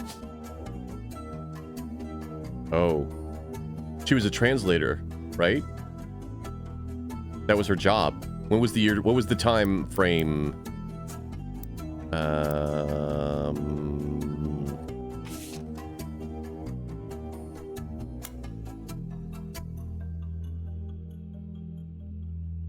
He was an interpreter. Right. It would be very weird for them to give her the same exact outfit, but it is the same exact outfit too. Mm-hmm. Right? Yeah,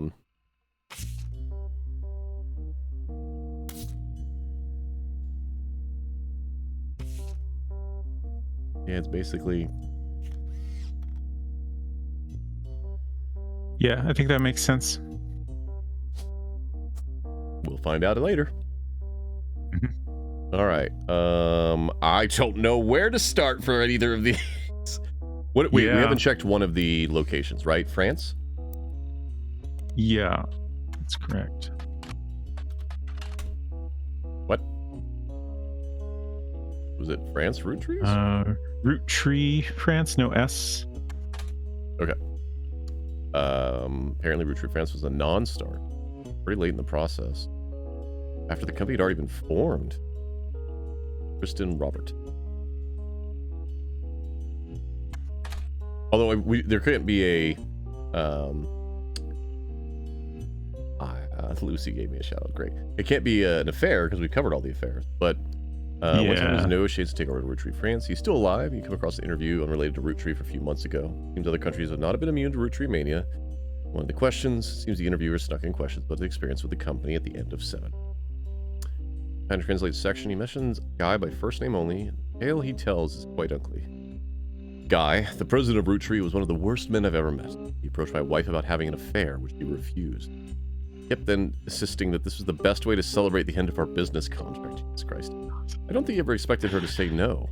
I don't think he thought she would tell me what happened. I punched him in the face and refused to attend another meeting with this man. They lost a lot of money on this deal because not only was he a terrible person, he was also a terrible businessman. When he died shortly after, it felt like the universe was working things out. I wasn't surprised to learn they had a secret child. He came to treat women like collectible pocket monsters. Jesus Christ. Seems mentioning Pokemon sidetracks this question a bit. Hold on, we're going to search Pokemon. Interviewer never turns to this subject. All right. That's great. That's fantastic. All right. Well, that does not help us in any way. I guess we could also look for Tristan in Business Watch. It feels like it's going to be a dead end, though, because we've kind of figured out all of Guy's situation. So who does that leave us with? The Clementines? I guess we could try to figure out. Oh, yeah. Crocodile Clementine. Hi, Lucy. Hello. Lucy, shout out. Hello, Raiders. Ooh, baguettes. Thank you. Yeah, that's great. I already ate dinner. I can't get hungry again. Hello, Raiders. My name is Silverstreaker Silver. I'm a game testing program become sentient, a variety streamer, and a VTuber. I am joined today by robotspacer, and we are playing The Roottrees Are Dead, the second, campaign, Roottrees Mania, as part of the Consulting Detective Network. If you need to get up, you need to stretch, take a walk, pet your pets, hug your loved ones, hug your pets, pet your loved ones, or anything in between, please feel free to do so. I promise I will do my best to entertain the community and show them kindness. This is spoiler heavy. If you intend to play this game, please do not look. It is great so far, but we are honestly we're getting kind of close. I am concerned that it says there's 32. Because I have a feeling that this is going to branch out somewhere. We do have that. What does the top secret envelope say? So, like, it's just interesting where that is. Because where the envelope was placed before, it was linked to something. Was, next to what it was connected to. So, that's interesting. But also before, there was a line going to it already. There is no line here. Right. That's true. That's concerning. Maybe that's where the remaining ones... Because, okay, so we're at 16. 1, 2, 3...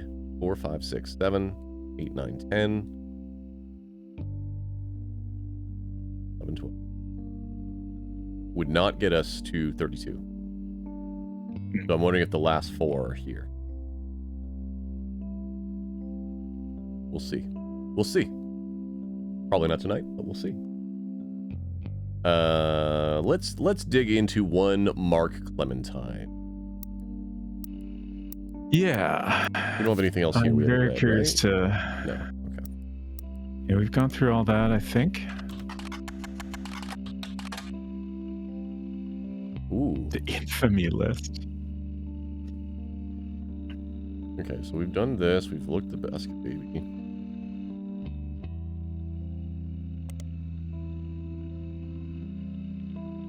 Crocodile Clementine, maybe?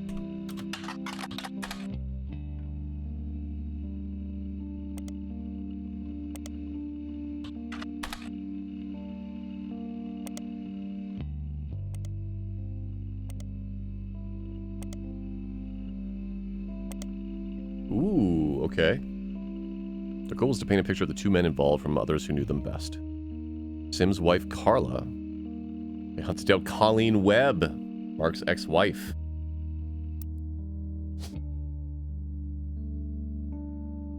Oh, not a name? Oh, Colleen Webb. I call her Arlene. Doofus. Okay. According to this section, Colleen, she was met when they worked for an airline. He was a drinker and would often have wild mood swings. Charged of assault, they divorced. He was pregnant with their second daughter. Need to get out before things got worse. All right. So they had 2 daughters. Oh, I can't choose. Can't choose unknown woman. All right. Her sister and told her oldest that her dad had to fly planes for the army. Raised them both herself, although she never went through the trouble of changing their names legally. She used the web name so that no one connected them to her ex-husband.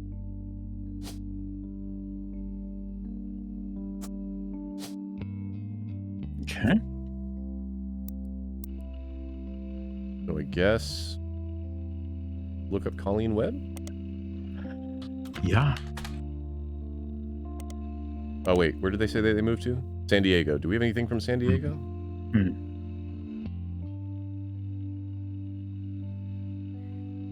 Well, that wouldn't be Middle Eastern, but or Mid-Eastern, but we'll see what we can find. All right, Business Watch, County Times.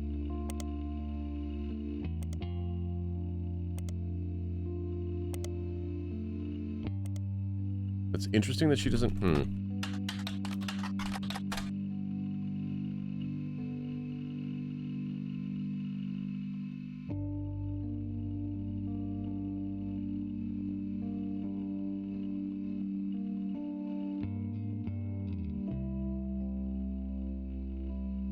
Oh, never changed their names legally. They're not Webbs. They're Clementines. Oh, right. We need the legal name. Yep. So what if we search for Colleen Clementine? Right. Goddamn.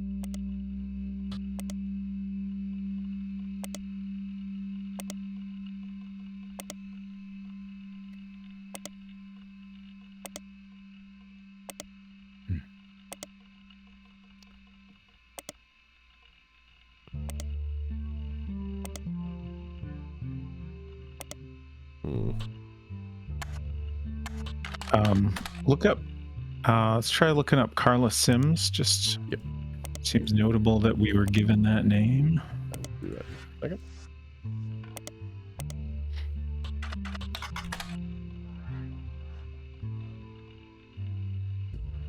Carlita. Does not seem related to your search in any way. Okay. Oh. Well. Poop. We don't have anything to find for friggin' Beth Knox at this point. She does not show up in diddly squat.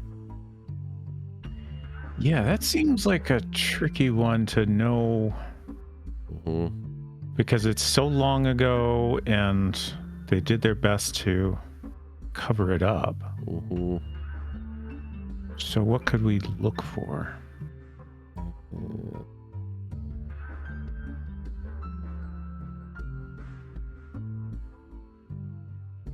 What was Elias's book? Actually, let's just search for Elias.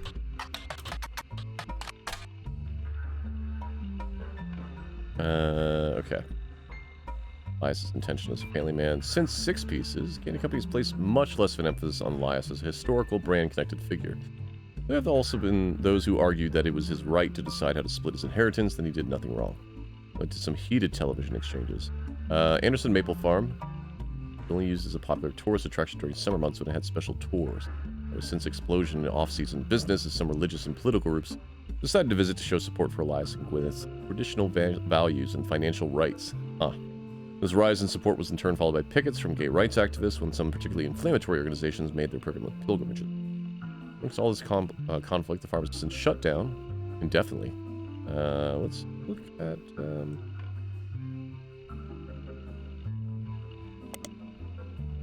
No, same thing. Okay.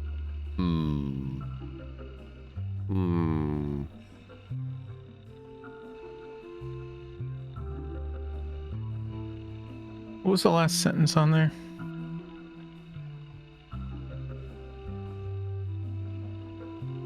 Bess Williams.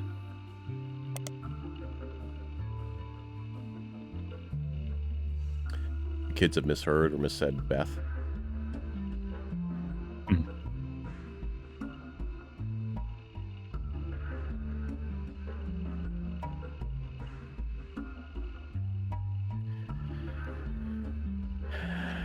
We got a book to look for.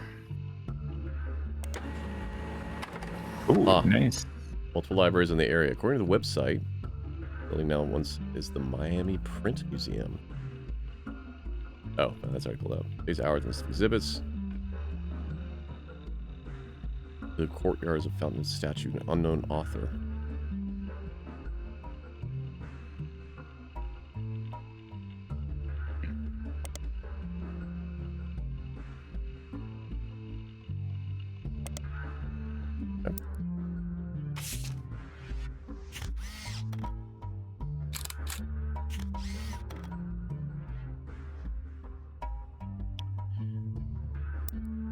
Meant to be of an unknown author.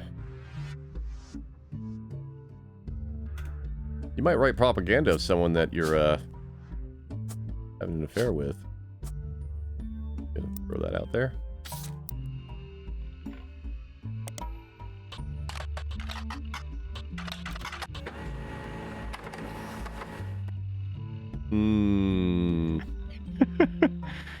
I feel like we might be on more of a good path than Beth Knox.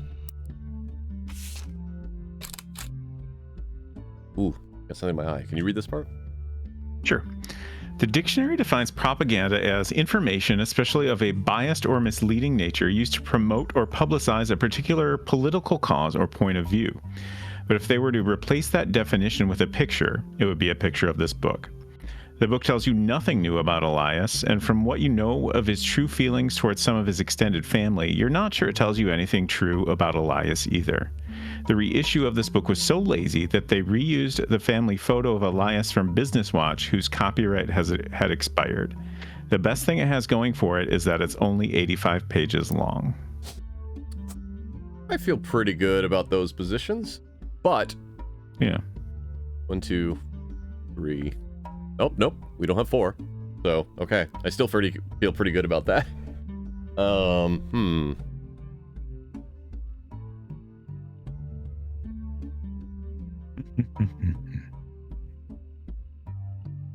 did we ever look up...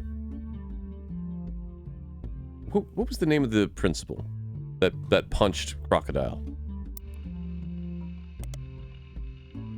Was that Billy Sims? Yeah. Okay, so that's this article, but did we look at him anywhere else? Okay. What? Oh, this was a rag, right? Ooh. Okay, they're not afraid to publish a few details. Yeah, that more reputable news publications normally wouldn't. Yeah. You look up the Billy Sims incident, and it seems they did a report on it. You get a new bit of information that might not be useful. Billy was once arrested for throwing a Molotov cocktail at a company that was found to be testing their products on animals. Oh, Billy seems pretty good. According to police paperwork, Crocodile Clementine's bail was paid for by... Ooh. Yeah, who's that? He interviewed other students that were at the event to find out if they knew anything. But well, that Clementine showed up because his daughter Mary was graduating that night. Excuse me?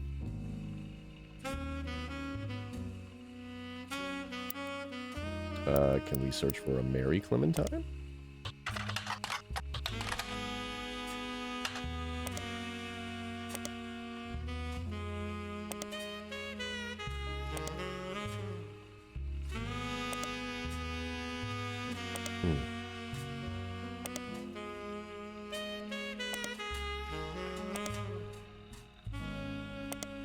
Well, that's something. I don't know if that's much helpful. Mm-hmm.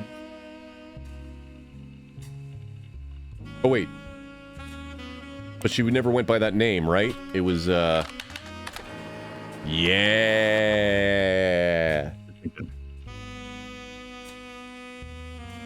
Can't. Okay. Web on the web. Apparently, it's a personal travel diary that also doubles as an advertisement for a travel agent. Ooh. So she is old enough to run a travel agency.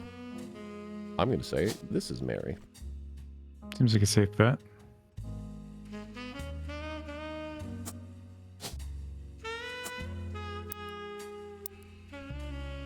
Description of Mary's services, including booking flights and cruises. All of them involve extremely niche audiences. This Mary is the #1 agent when it comes to booking spiritual vacations aboard ghost ships.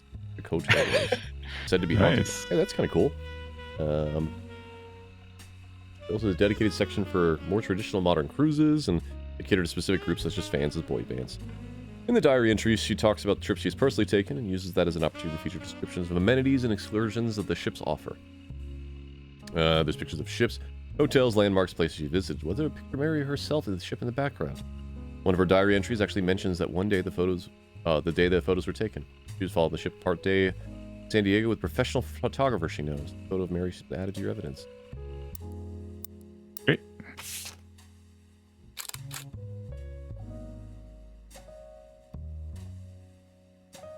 Corporate photography.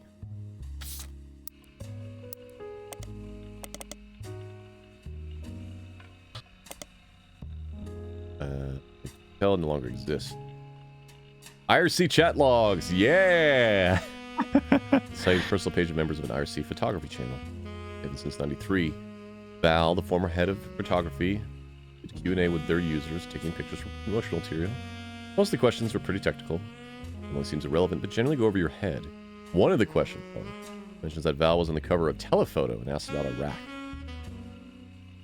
Val does not wish to answer any questions about his photojournalism days, nor does he wish. So Val is a guy's name. All right. Yeah. Is Val going to be her husband? That's what I was thinking. How's the rabbit hole resume? Pretty good, honestly. We're making progress. New periodical. What was the business's name? It was...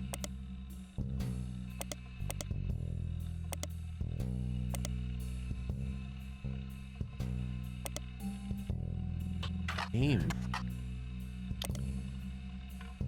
Crap. Iraq?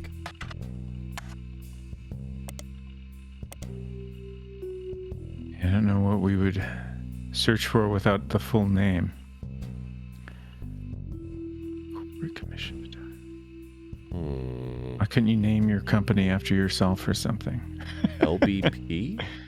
Oh. LBP. Okay. Louisiana Board of Pharmacy.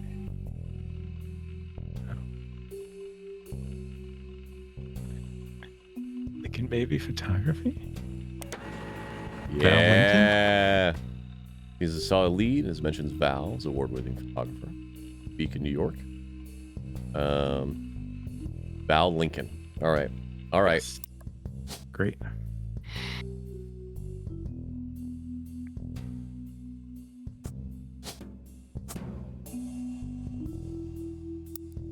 Baby photo. Nice. Cam.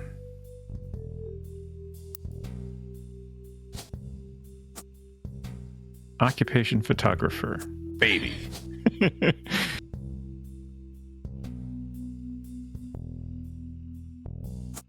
Yeah. Yes. Okay. Let's see if we got anything wrong. I don't think so, but...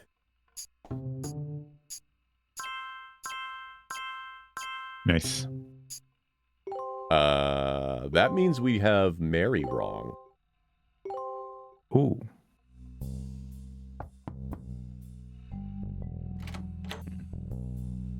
Could be that it's supposed to be Mary Webb. So I just have to say, the work you're doing here together. is fantastic. Hey, Raiders, hello! Double raid. All right, let me get the right people. Nix and... where did you go? Traveling Goblin. Hello, Raiders. Welcome in. My name is Silverstreak, or Silver. I'm a game testing program to become sentient, a variety streamer, and a VTuber. I am joined today by robotspacer, and we are going through the Roottrees Are Dead second campaign, Rootree Mania. This is very spoiler heavy, so if you are interested in playing the Roottrees Are Dead, which you should be, and don't want to stick around, totally get it. If you need to get up, get around, go stretch, hug your, pet your pets, hug your loved ones, hug your pets, pet your loved ones, or anything in between, please feel free to do so. And yes, please go to bed. No worries, Goblin. Hi, Nix. How are you doing? What were you guys playing? Oh, RV there yet? I own it, and I need to play it. It looks ridiculous. I just have not had the chance. Yeah, no worries. You all have a fantastic night. It is 1 a.m. Yeah, we should probably pretty soon.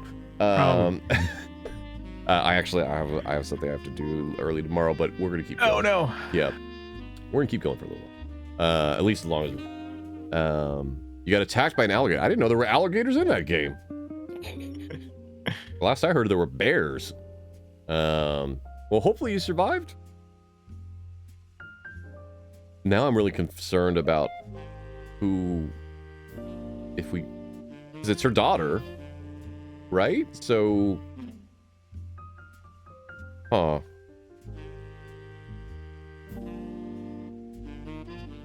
I don't even know what it could be. I don't know what it could be. All right, well, we'll keep going. All right. So fantastic, in fact.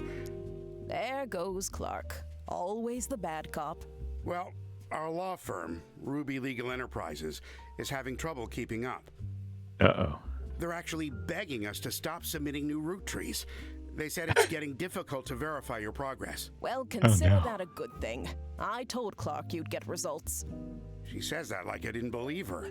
Oh, there's a lot of non-dead Roottrees, Salt Ranger.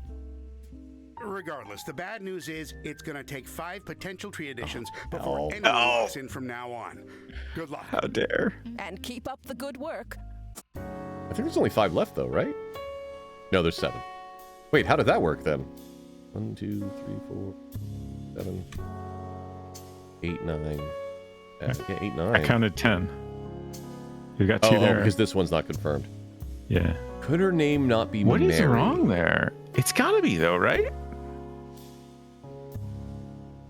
Huh.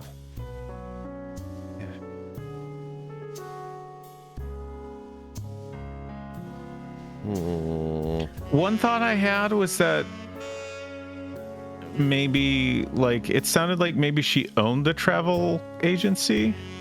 Yeah. But they talk. Then after I had that thought, they talk so much about her specifically being a travel agent that I doubted that was correct. So I don't know. That's like the only thing I can think of. We know that's her, right? Yeah, I don't see anything. And we know that she's legally Clementine. Wait. Right? Do we know that's her? Right? Go back to the photo. That's in the evidence. Yeah. It's Mary Webb. I guess they could also just want Webb, right? That would be weird.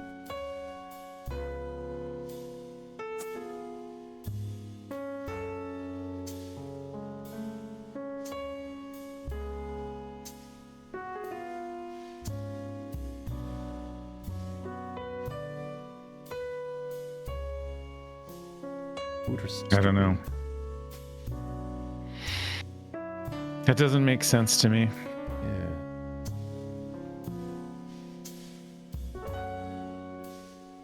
Yeah. I need a bathroom break. Yeah, go for it. Should I just, back in a minute? You didn't miss it, Lamari. I'm still trying to figure out what's going on. I'm going to pause the VOD here, and I'll talk to you all, chat. All right, we're back. So I had an idea while I was out getting a drink and petting Doug. We don't know that she is the husband of Val.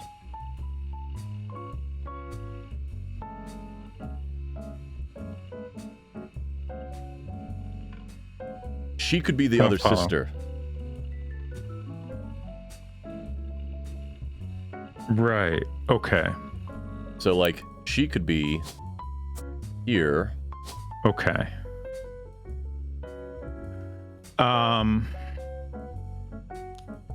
And then what? The thing that I thought of is we did not know Val's name. When we did not know Val's name when we got telephoto. We did not know his last name. Which means that we can come here to... Right. I already forgot it. Lincoln. Val Lincoln. Cover. Well, portion of the article is added to your evidence. Right. Okay. Please give us... That's it. This is the sister.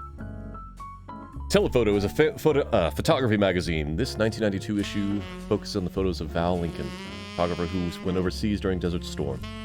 He won the Sepia Award for photojournalism, specifically for the photo on the cover. Dog got his start in high school. He took a photography class. In his own words, he couldn't decide what else to do and thought it would be the best career in the world to shoot for Playboy. Okay, Val. But he quickly found he had a knack for it and began to skip lunch in his free periods to spend more time in the darkroom.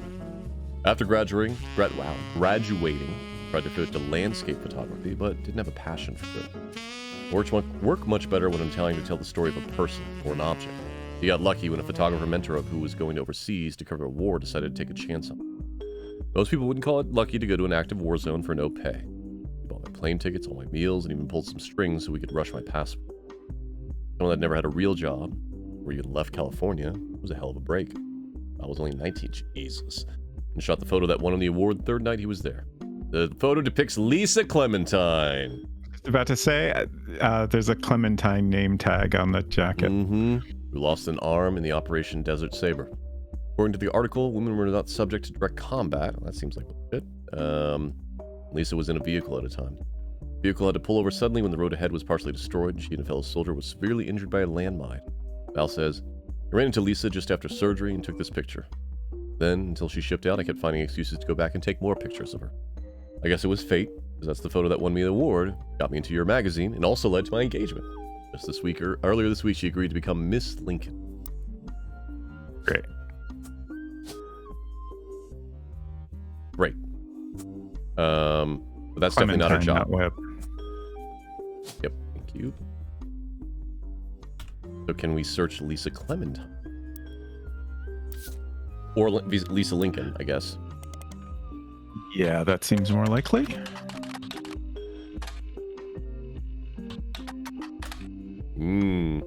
Amputee who lost a limb. Support for fellow veterans in Beacon, New York.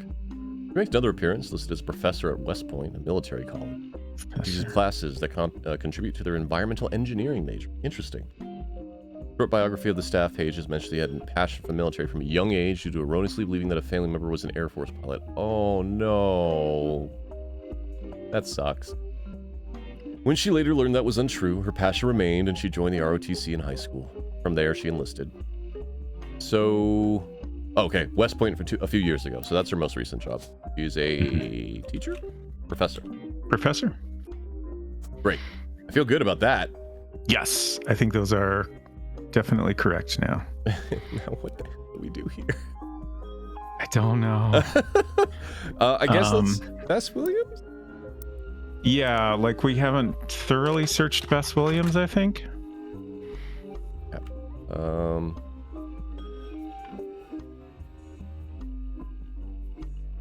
Oh, we got a name and a book. Marcia Barbin, Cuba by Cubans.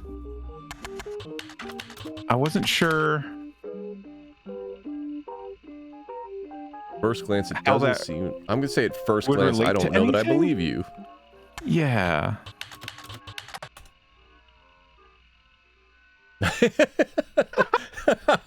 On second glance, it still doesn't seem related to your search anyway. All right, game. Okay. All right. Thanks, I guess.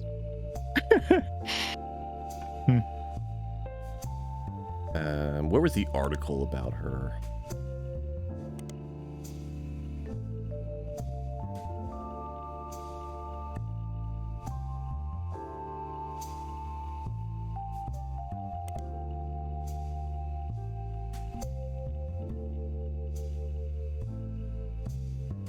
You know what? I bet you.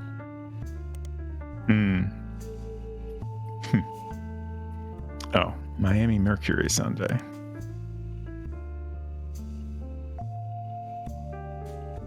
The result was. I'm sorry, I'm not reading this. I'm just skimming.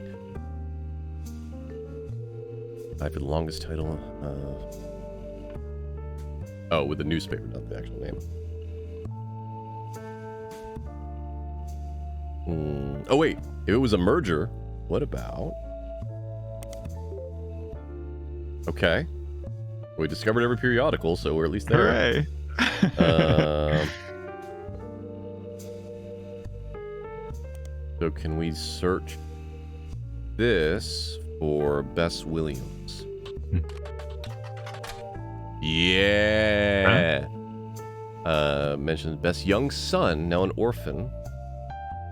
A bidding war for a planned expansion of the library, like wild kind of construction.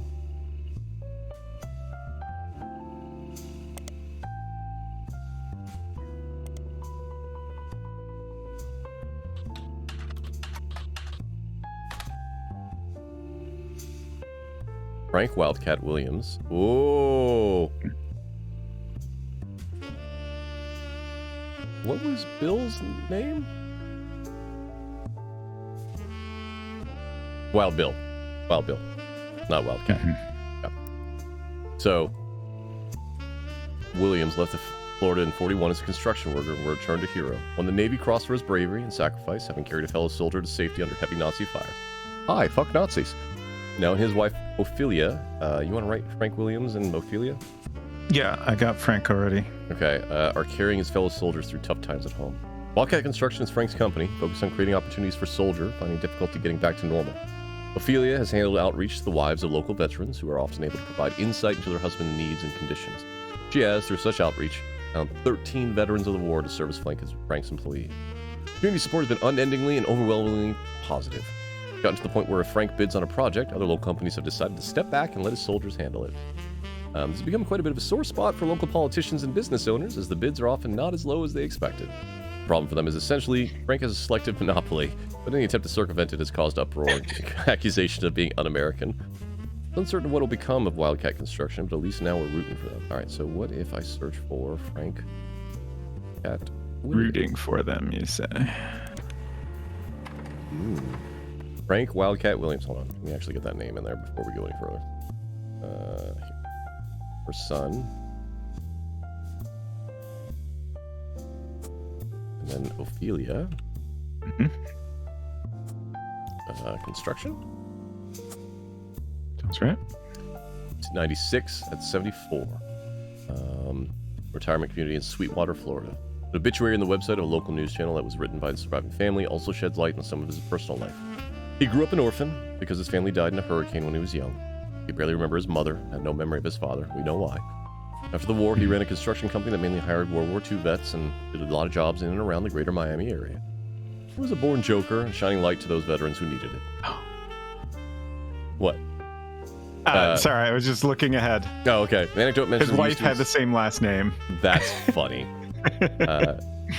He married his wife as a matter of courtesy. Okay. All right. All right.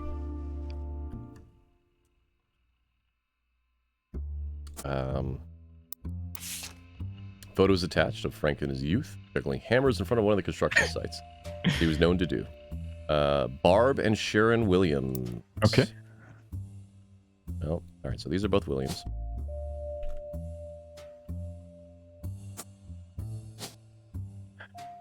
Huh. Ooh. What are these lines doing? Oh.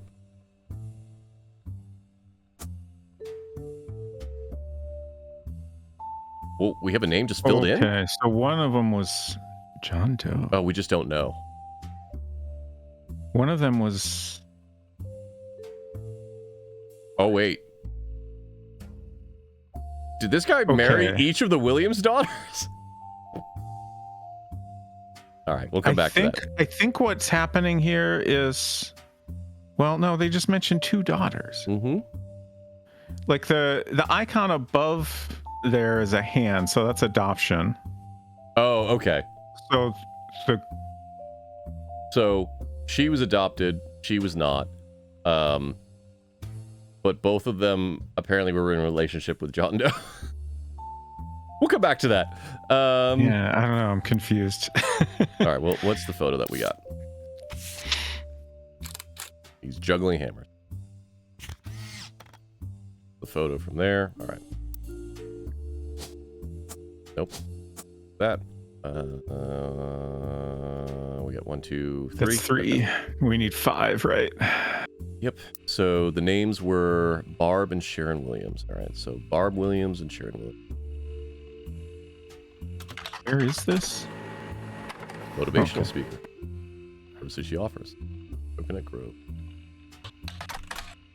All right. We'll look for Sharon here in a second.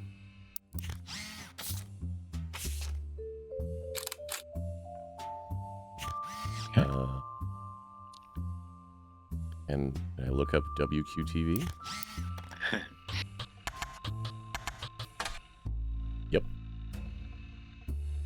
No online web presence. Specific city and state. Interesting. Huh.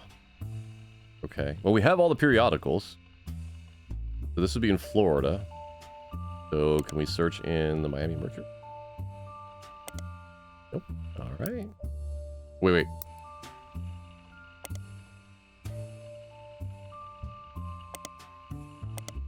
Damn it.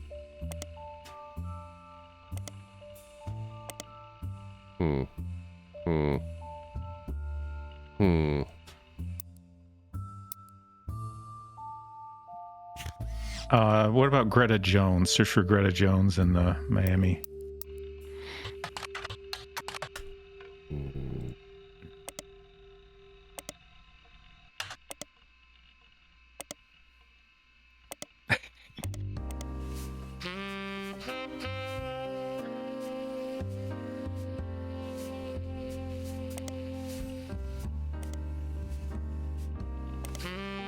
Let's keep looking through this. Ikiwa Falls Gazette.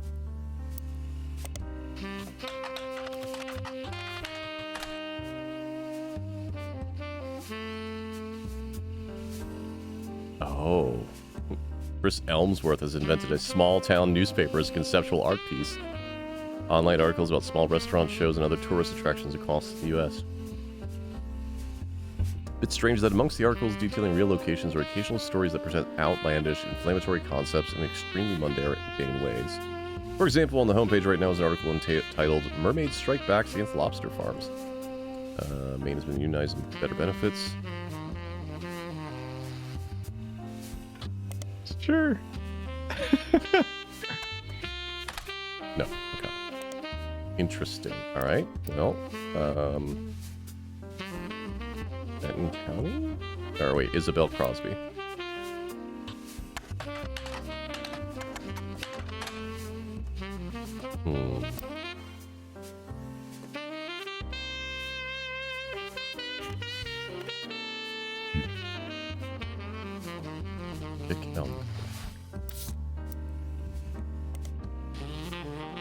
One of three brothers. All three of them are contributors to a newspaper called That.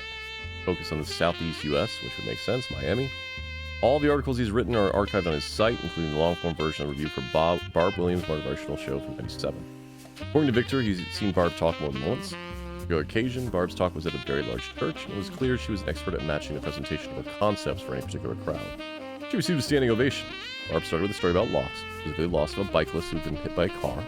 Spoke about the death of any person as a darkness through the loved ones. Will empty void begins to creep into space where there was once light. Because the light could never return exactly how it once was, she says the only option is to nurture new sources of light to help fight back the darkness. Her conclusion was finding the hidden meanings in tragedy the most important thing we can do. She used multiple biblical comparisons and finished by looping back to her initial story, how she personally began to come to this ideology. Died with her son-in-law.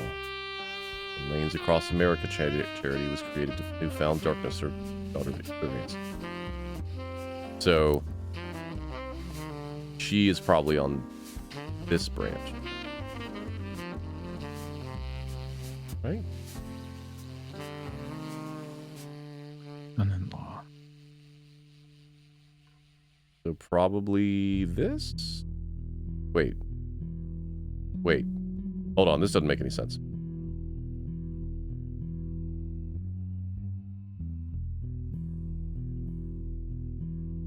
She's got to be one of those two right there.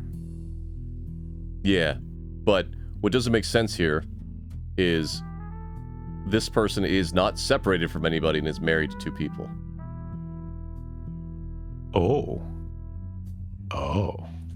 you're right. So now the question becomes, is she full of shit and doesn't have a daughter? I guess let's look at Lanes Across America. Yeah.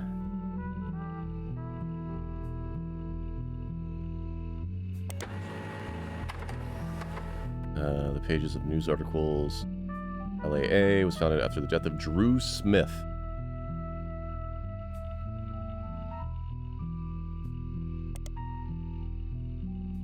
Oh, it was originally Lanes Across Miami, I guess. Mm-hmm.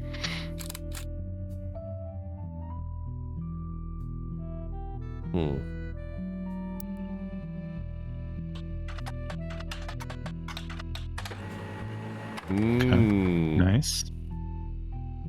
Sharon Smith. Okay. Oh, that's one of the daughters, Sharon Smith.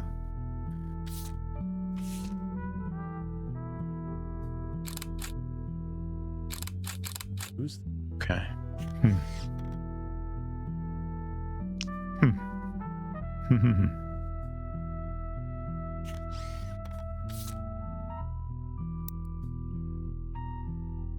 I would guess this would have to be Sharon. Yeah, it's gotta be, right? She's the only one married. I guess that's not true. She's married to a John Doe.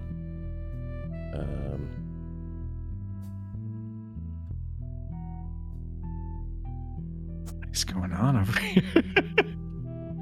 Goodness. I guess, you know what? It could also be, this is where her husband died, and this is the following marriage.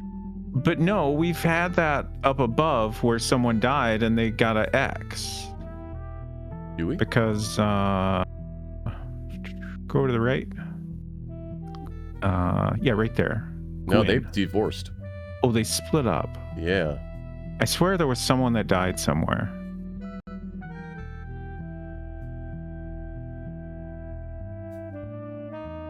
I guess maybe you're right. Yeah, I guess. All right. Well, that would mean that this is this guy. That was Lane, right? Oh, son-in-law. So yeah, I think Sharon is the daughter of Barb. Does that mean for some reason she was adopted by her grandparents? Huh. But no idea why.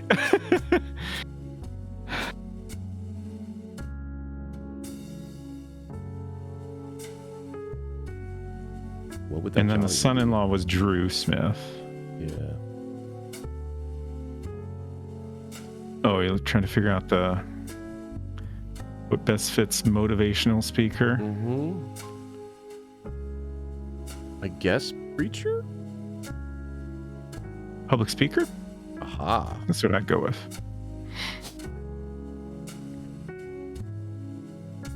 Wait, but then how is it lanes across America? What do you mean?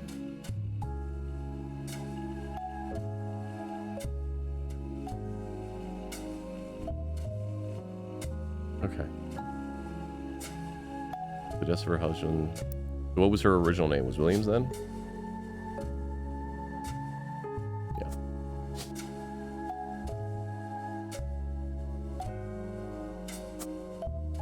Okay.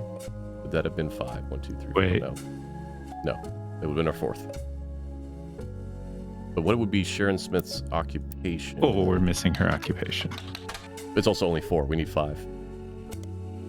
I think we have 5. What's that occupation is there? 1, Yeah, 2, there's 5 there. Yeah. All right.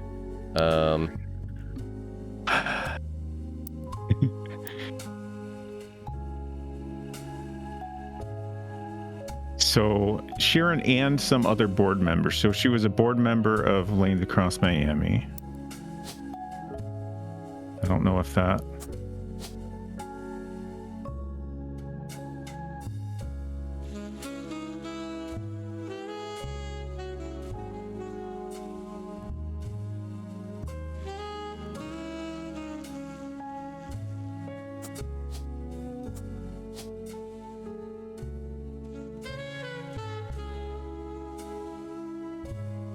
I have a feeling like this is not her last job or something like that.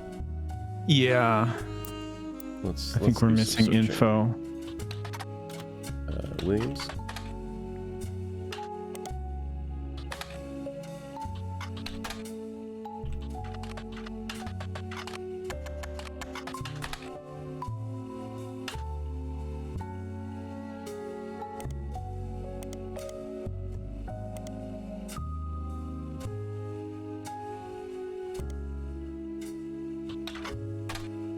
Did we try looking her up in the Miami periodical? Yeah.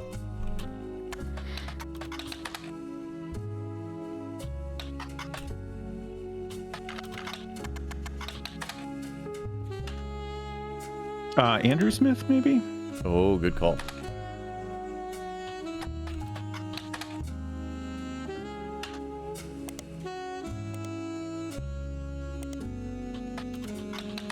Man. I don't want us to stop. We're so close. Like, I'll put it to you. Do we stop here, or do we at least try and get this 5 and then stop?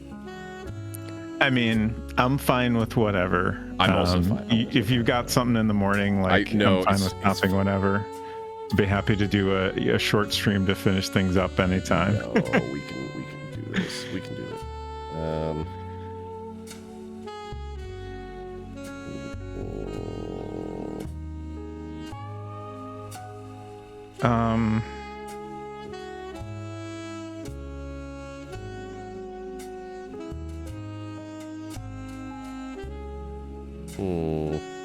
I'm not gonna search John Doe. That was the other thing I was thinking of. Like,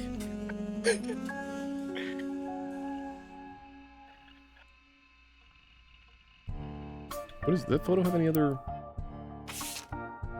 No, just lanes across Miami.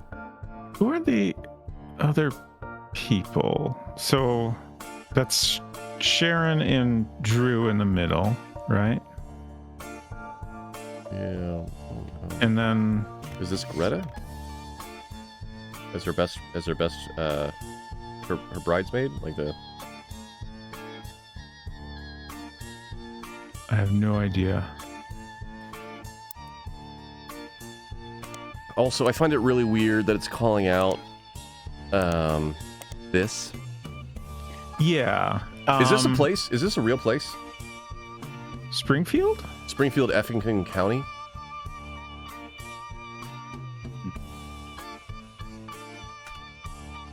Yes. Effingham County is a place in Georgia.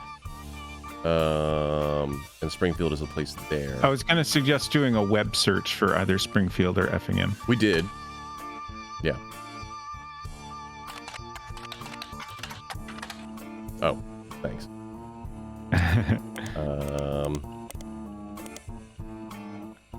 What about a search for Effingham County, Georgia?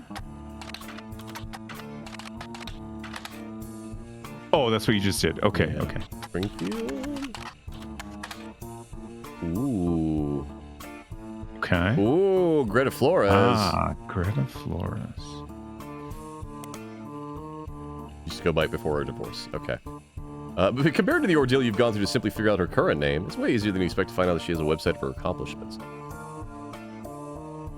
She was apparently the MC for an all-female speaking tour in '77, The Mothers and Daughters of Earth. Seems like found a book simply called 25 Stories of Sisterhood by Ayla Hale. Okay.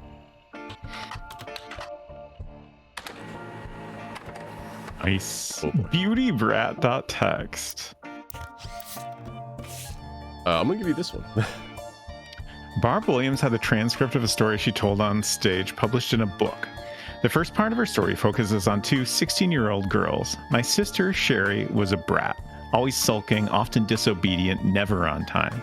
She borrowed things without asking and even ran away from home, only to sneak back the next day like nothing had changed. My daughter, Sharon, on the other hand, was a beautiful person. She had excellent marks in school, was intensely artistic and creative, and even volunteered at an animal rescue. She continues to tell stories of the two girls until she shifts the narrative. What was the difference between Sherry, the brat, and Sharon, the beauty? Is it nature, nurture, a better education, different opportunities? The answer is nothing. There was no difference because my sister and my daughter are the same girl. Barb reveals that her daughter was the result of an unexpected pregnancy when she was only 15. I met a boy at a county fair. Unlike us, he lived in the nice part of town. He went to the good school. To a teenage girl, it felt like a fairy tale. But there were boxes all over his house. He was moving in 3 days. Those 3 days were heaven to me. The final night, he surprised me. He told me he could actually see me again soon. He planned to return to visit his grandparents. I thought I was giving him a reason to keep his promise. I never saw him again, and when I finally got desperate enough to ask around, a friend of a friend told me he hadn't even given me his real last name. Barb also talks about when she found out that she was pregnant. I was convinced my life was over, but my parents, they took charge. I had to live at home and work a part-time job, but they removed the burden of motherhood. I managed to scrape out a degree in English, and as far as my daughter was concerned, I was her much older sister. Barb uses the story to come to a conclusion. When I was younger, I thought my sister was the brat, and I wasn't wrong. But she ran away from home to work at that animal shelter. She borrowed my clothes for presentations at school, and her creativity allowed her to open up Sherry's hair. It took me far too long to realize the beauty was always there too. In fact, the brat and the beauty exist in all of us. It was my inner brat that kept me blind to the truth. And I like to say it's the beauty in me that's finally able to see what I was missing. I implore you to call upon the beauties in yourselves whenever the brat tries to take hold. Okay, Sherry's hair. Orlando.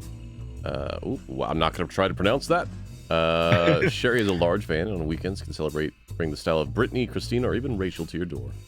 The About Sherry section is very, very long, presented as one paragraph with multiple run-on sentences and no pictures. You get the sense that if she were ever to do your hair, you're doing a lot of talking. Mentioned that her husband, Pete, was her late husband's college roommate.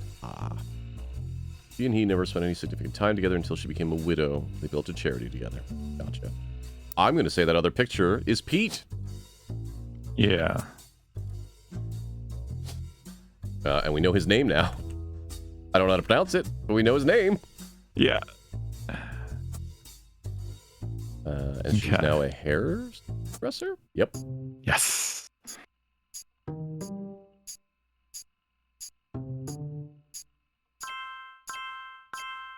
That's a hell of a story. Yeah.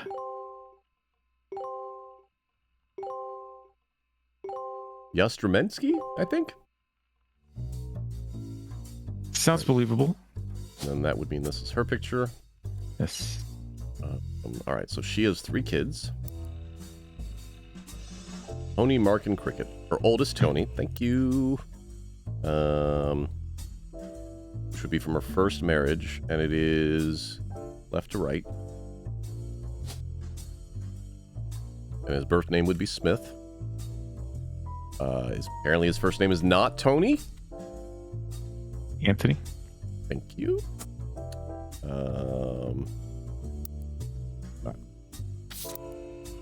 Mark and Cricket. Listed 2 accomplishments: that he's the oldest, he's straight A student.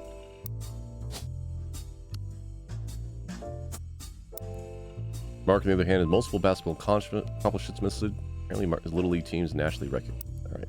I'm going to say Mark is a young student, and maybe the other one is a college student. When was this? No, we don't know. Oh, we know. Sometimes they give the... We don't know. Like, copyright date on the website at the end. Yeah. That's not Cricket there. York is near the end. Has an entire section dedicated to her. Actress, the local television show Library. The reason Sherry relocated from Miami to Orlando. Sherry, in addition to being hireable to come do your due, is the stylist for the show. Mentioned that her agent recommended they change the last name to York. Easier to pronounce. The rest of the section describes how she got the part. Seems important to your search. So we're looking for Cricket York. Nice. Oh, she's very young. I was like, can I take a picture of the raccoon? That's interesting. So that means that we know her she's not a student. Oh, yeah. That is interesting. Fun. Okay. Children's show, it was in the air since 91. Adults and children interact with different animal puppets in a small town called Library. Unlike other popular shows involving non-human performers, this one isn't funded by the public. Instead, it's paid for by businesses. Donations from businesses related to education. Includes a textbook manufacturer. I'm not going to try to pronounce that. Arithmetic, maybe? Arithmetic? Tutoring companies such as... sounds right to me. Yeah. Edu, C82U, and publishers of pictures books. From what you can find, it's syndicated in a few markets across the southern U.S. Like most other children's entertainment, many of those grew up with it tend to find fond memories. Works in your favor because the show has documented a few fan sites. He's in a web ring. Hell yeah! Only 3 extras. Cricket York joined the cast at the age of 5. Current cast member. Yeah, okay. To bottom up. All right. According to the site, they provide tutoring for all the actors and actresses on the show to accommodate their shooting schedule. Oh, okay. She's not in school, so she's getting tutoring. Okay.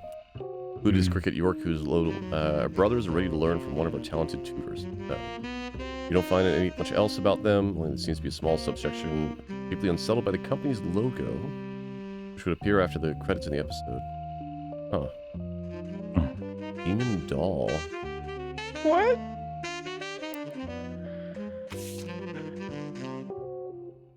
Oh. Huh. Oh, I guess. Yeah, I guess. Interesting. Eldest, second eldest, youngest. Yep. Great.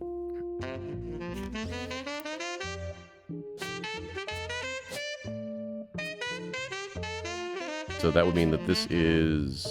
I already forgot the name. Mark? I think so. Yeah, Mark.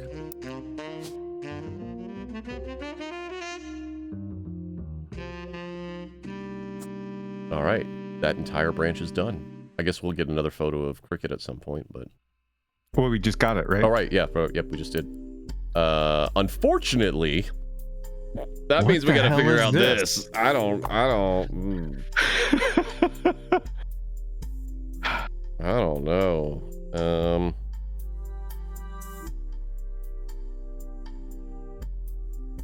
I don't know. Anything you want us to start with, I guess? Zoom in on that. What is the... Oh, yeah, that's 98. So this is a recent family tree update. That makes me think... Like, it's unclear what that means, but I would assume that these people had this kid in 98. Yeah, I guess so. But that would require us to know of a kid.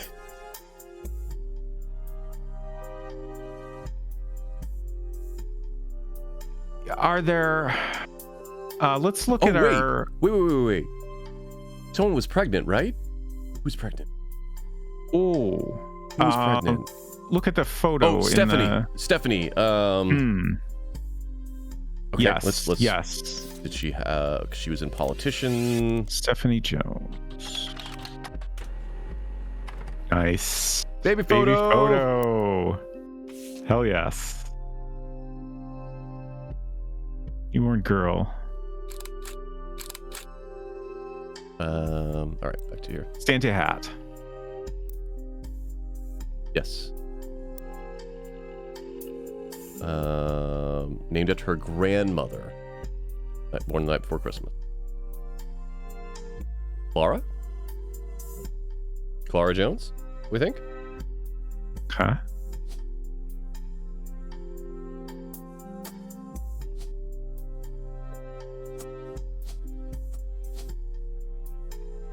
That's interesting. Did I not get her photo? Oh, weird. Oh, I didn't click in the right spot, I guess.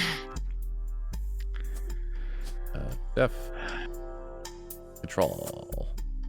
Which would mean that this is baby Clara. Yet.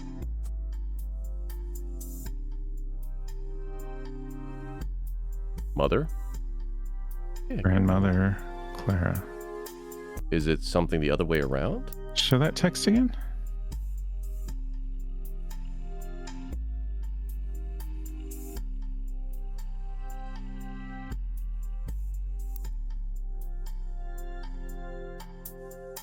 It was Stephanie Landon, right? Oh. No, it was neither of those. It should be Jones. I don't know why I have control. Well, no, it'd be birth name. Birth name. Right. Birth name. And it is Landon. Okay. Landon, yeah. Oh, I see the other Stephanie just came out. Okay. But that still doesn't... Look at the photo again. I just want to read that text again. The way Stephanie's giving her signature thumbs up. Oh, his new daughter is wearing an adorable little Santa hat. Mm-hmm. Daughter is named after her grandmother, which ended up being very fitting considering he was born the night before Christmas. Maybe it was his on Brian's side. Night before Christmas. Yeah, nothing matches up. Oh, Eve. Oh, maybe. But hold on, what was Brian Jones's He had a business, right?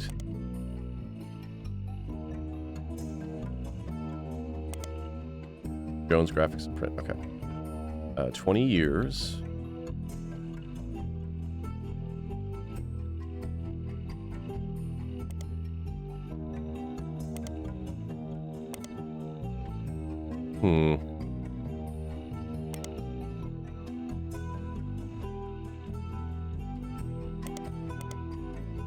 I guess we can try Eve.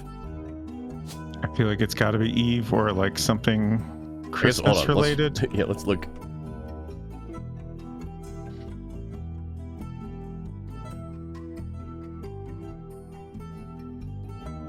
Is Holly in here? Good question. It is not. No. It's got to be something Christmas related, right? So what else could it be?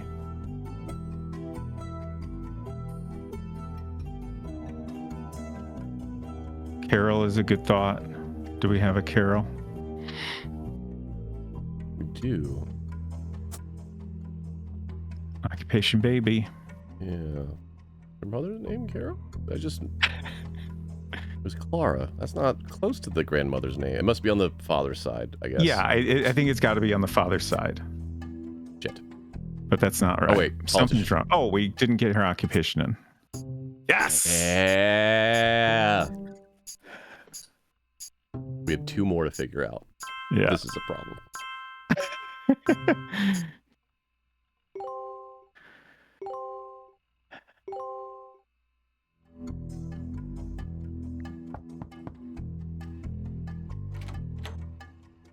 Oh, Hi good call, again. Kamika. I know you probably thought you were done. But it turns out what you're doing here might have some pretty major repercussions on the family tree. Again. Also, there's something really strange happening. I can't explain it. Neither of us can. I'd call it a simple misunderstanding, but it's digging at the pit of my stomach. I just have a feeling. Last week, let's just say being the president, sometimes people bring me things. Just skip to the important part. Huh. Right. One of our janitors brought me some hair she'd found in Ruby Spratt's trash. What? It was Bonnie Hudson's. That was the one. Was that Anonymon? Bonnie is Guy's sister. Which one? Oh. She sent us her hair to test potential Roottrees, since her DNA is closest to Guy's. Ruby's not testing the DNA. But Ruby threw it out, and I wasn't sure why she would have done that. Especially right before we began testing the tree you provided.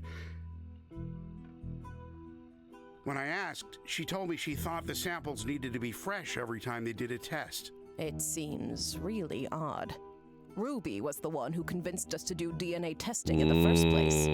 She seemed so knowledgeable. I don't like it. You've done more of a deep dive on these people than anybody else has. Clark will keep a closer eye on the DNA tests from now on. You have an eye for anomalies. We need you to find the smoking guns. If there's anyone you're 100% positive can't be a root tree, Or any you've got definitive evidence are Roottrees, then we might be able to catch Ruby in a lie. Okay. I don't know why they give us this photo here, but that's fine. I just updated to say. Oh no! Oh no! We actually have to go through Markham. Okay. All right. Let's go back to Ruby.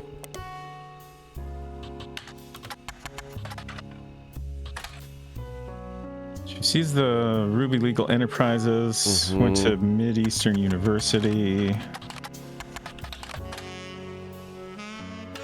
Did we ever go down the Cicely Sanchez route? I said. Yeah, we did.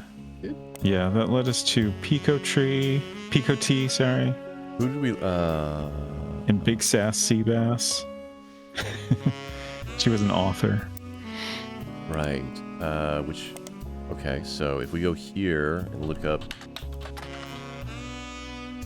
What was one of her cases? Was it Heterold for? Ooh. Not afraid to expose details that other publications would avoid. Shortly after the announcement that Jane Doe Rootree was not a Rootree, Nicotee exposed personal details about the story of Anonymom under the headline Anonymom the Anonicon. That Anonymom worked as a manager at the department store in North Carolina. Her daughter's name was Courtney May. But the woman vouched for her famous cover story is named Corinne S. I wish I could search this. Oh, God.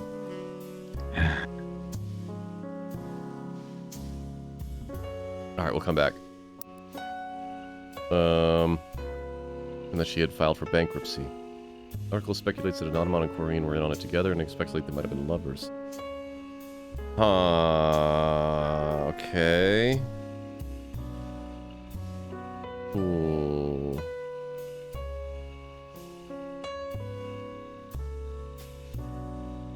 Courtney May. Where have I seen... Was this a secretary? What are you looking for? Corinne S. Corinne S. Okay.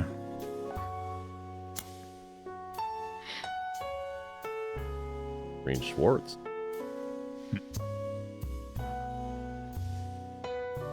Wait, and Beatrice Watts.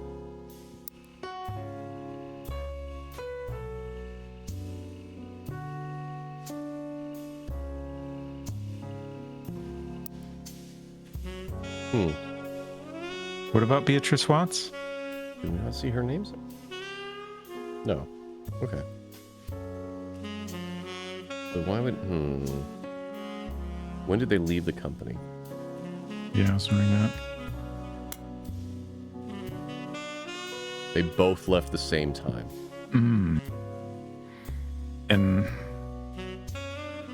when were they hired? 79.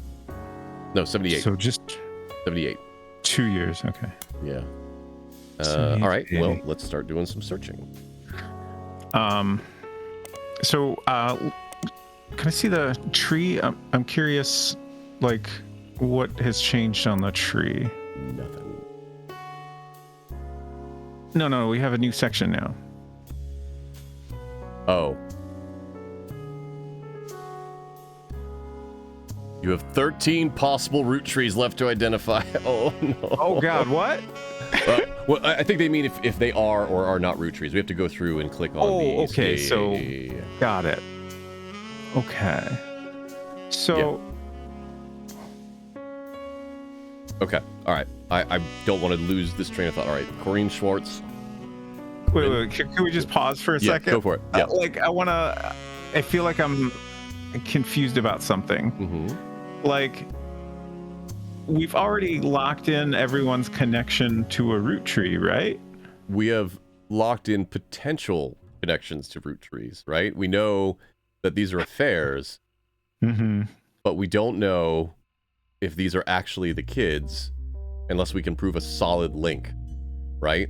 Like, even this one is strenuous.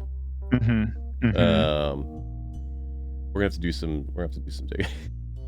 I think a lot of it is just us going back and verifying our stuff. I feel pretty good about Mark, right? Like, I feel pretty good about that. I don't feel as good about Stuart. I think Stuart is not. We are positive about, in fact, I don't see there's any way that he's not, right? So we can choose definitely not or maybe. There's a clue we've not found. Son of a bitch. Hold on. I don't like that. All right, hold on. We'll go back. That's interesting. Okay, so there's a list of... Oh, no. Oh, no. Oh, no. I'm kind of feeling like we should maybe call it a night. Yeah, we definitely have another episode in us, at least. A bit more work. All right. Okay, this one feels good. But man. All right. Well, 13 more things to figure out.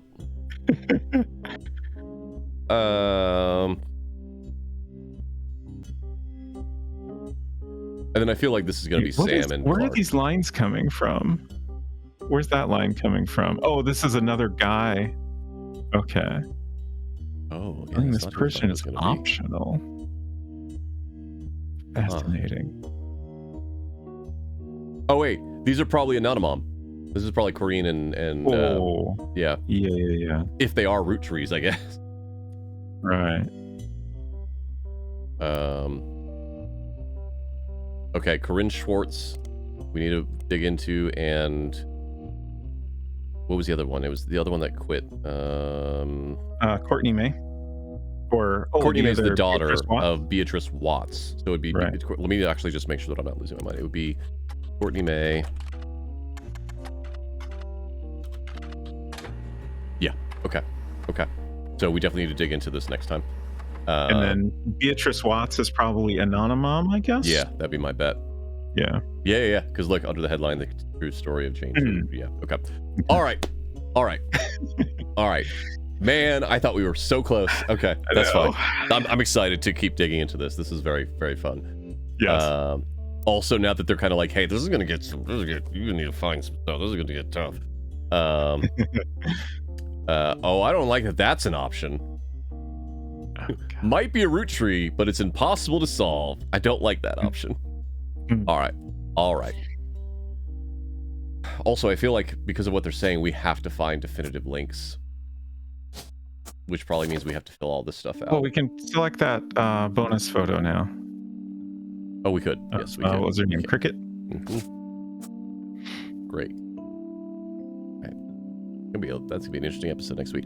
Well, thank you all so much for watching. This has been great. We will return with more Roottree Mania next week at the same time. If you're watching live, stick around. We'll see if anyone else is actually still awake. If you're watching the VOD, please feel free to check something else out on the channel. Other than that, be safe and be kind to one another.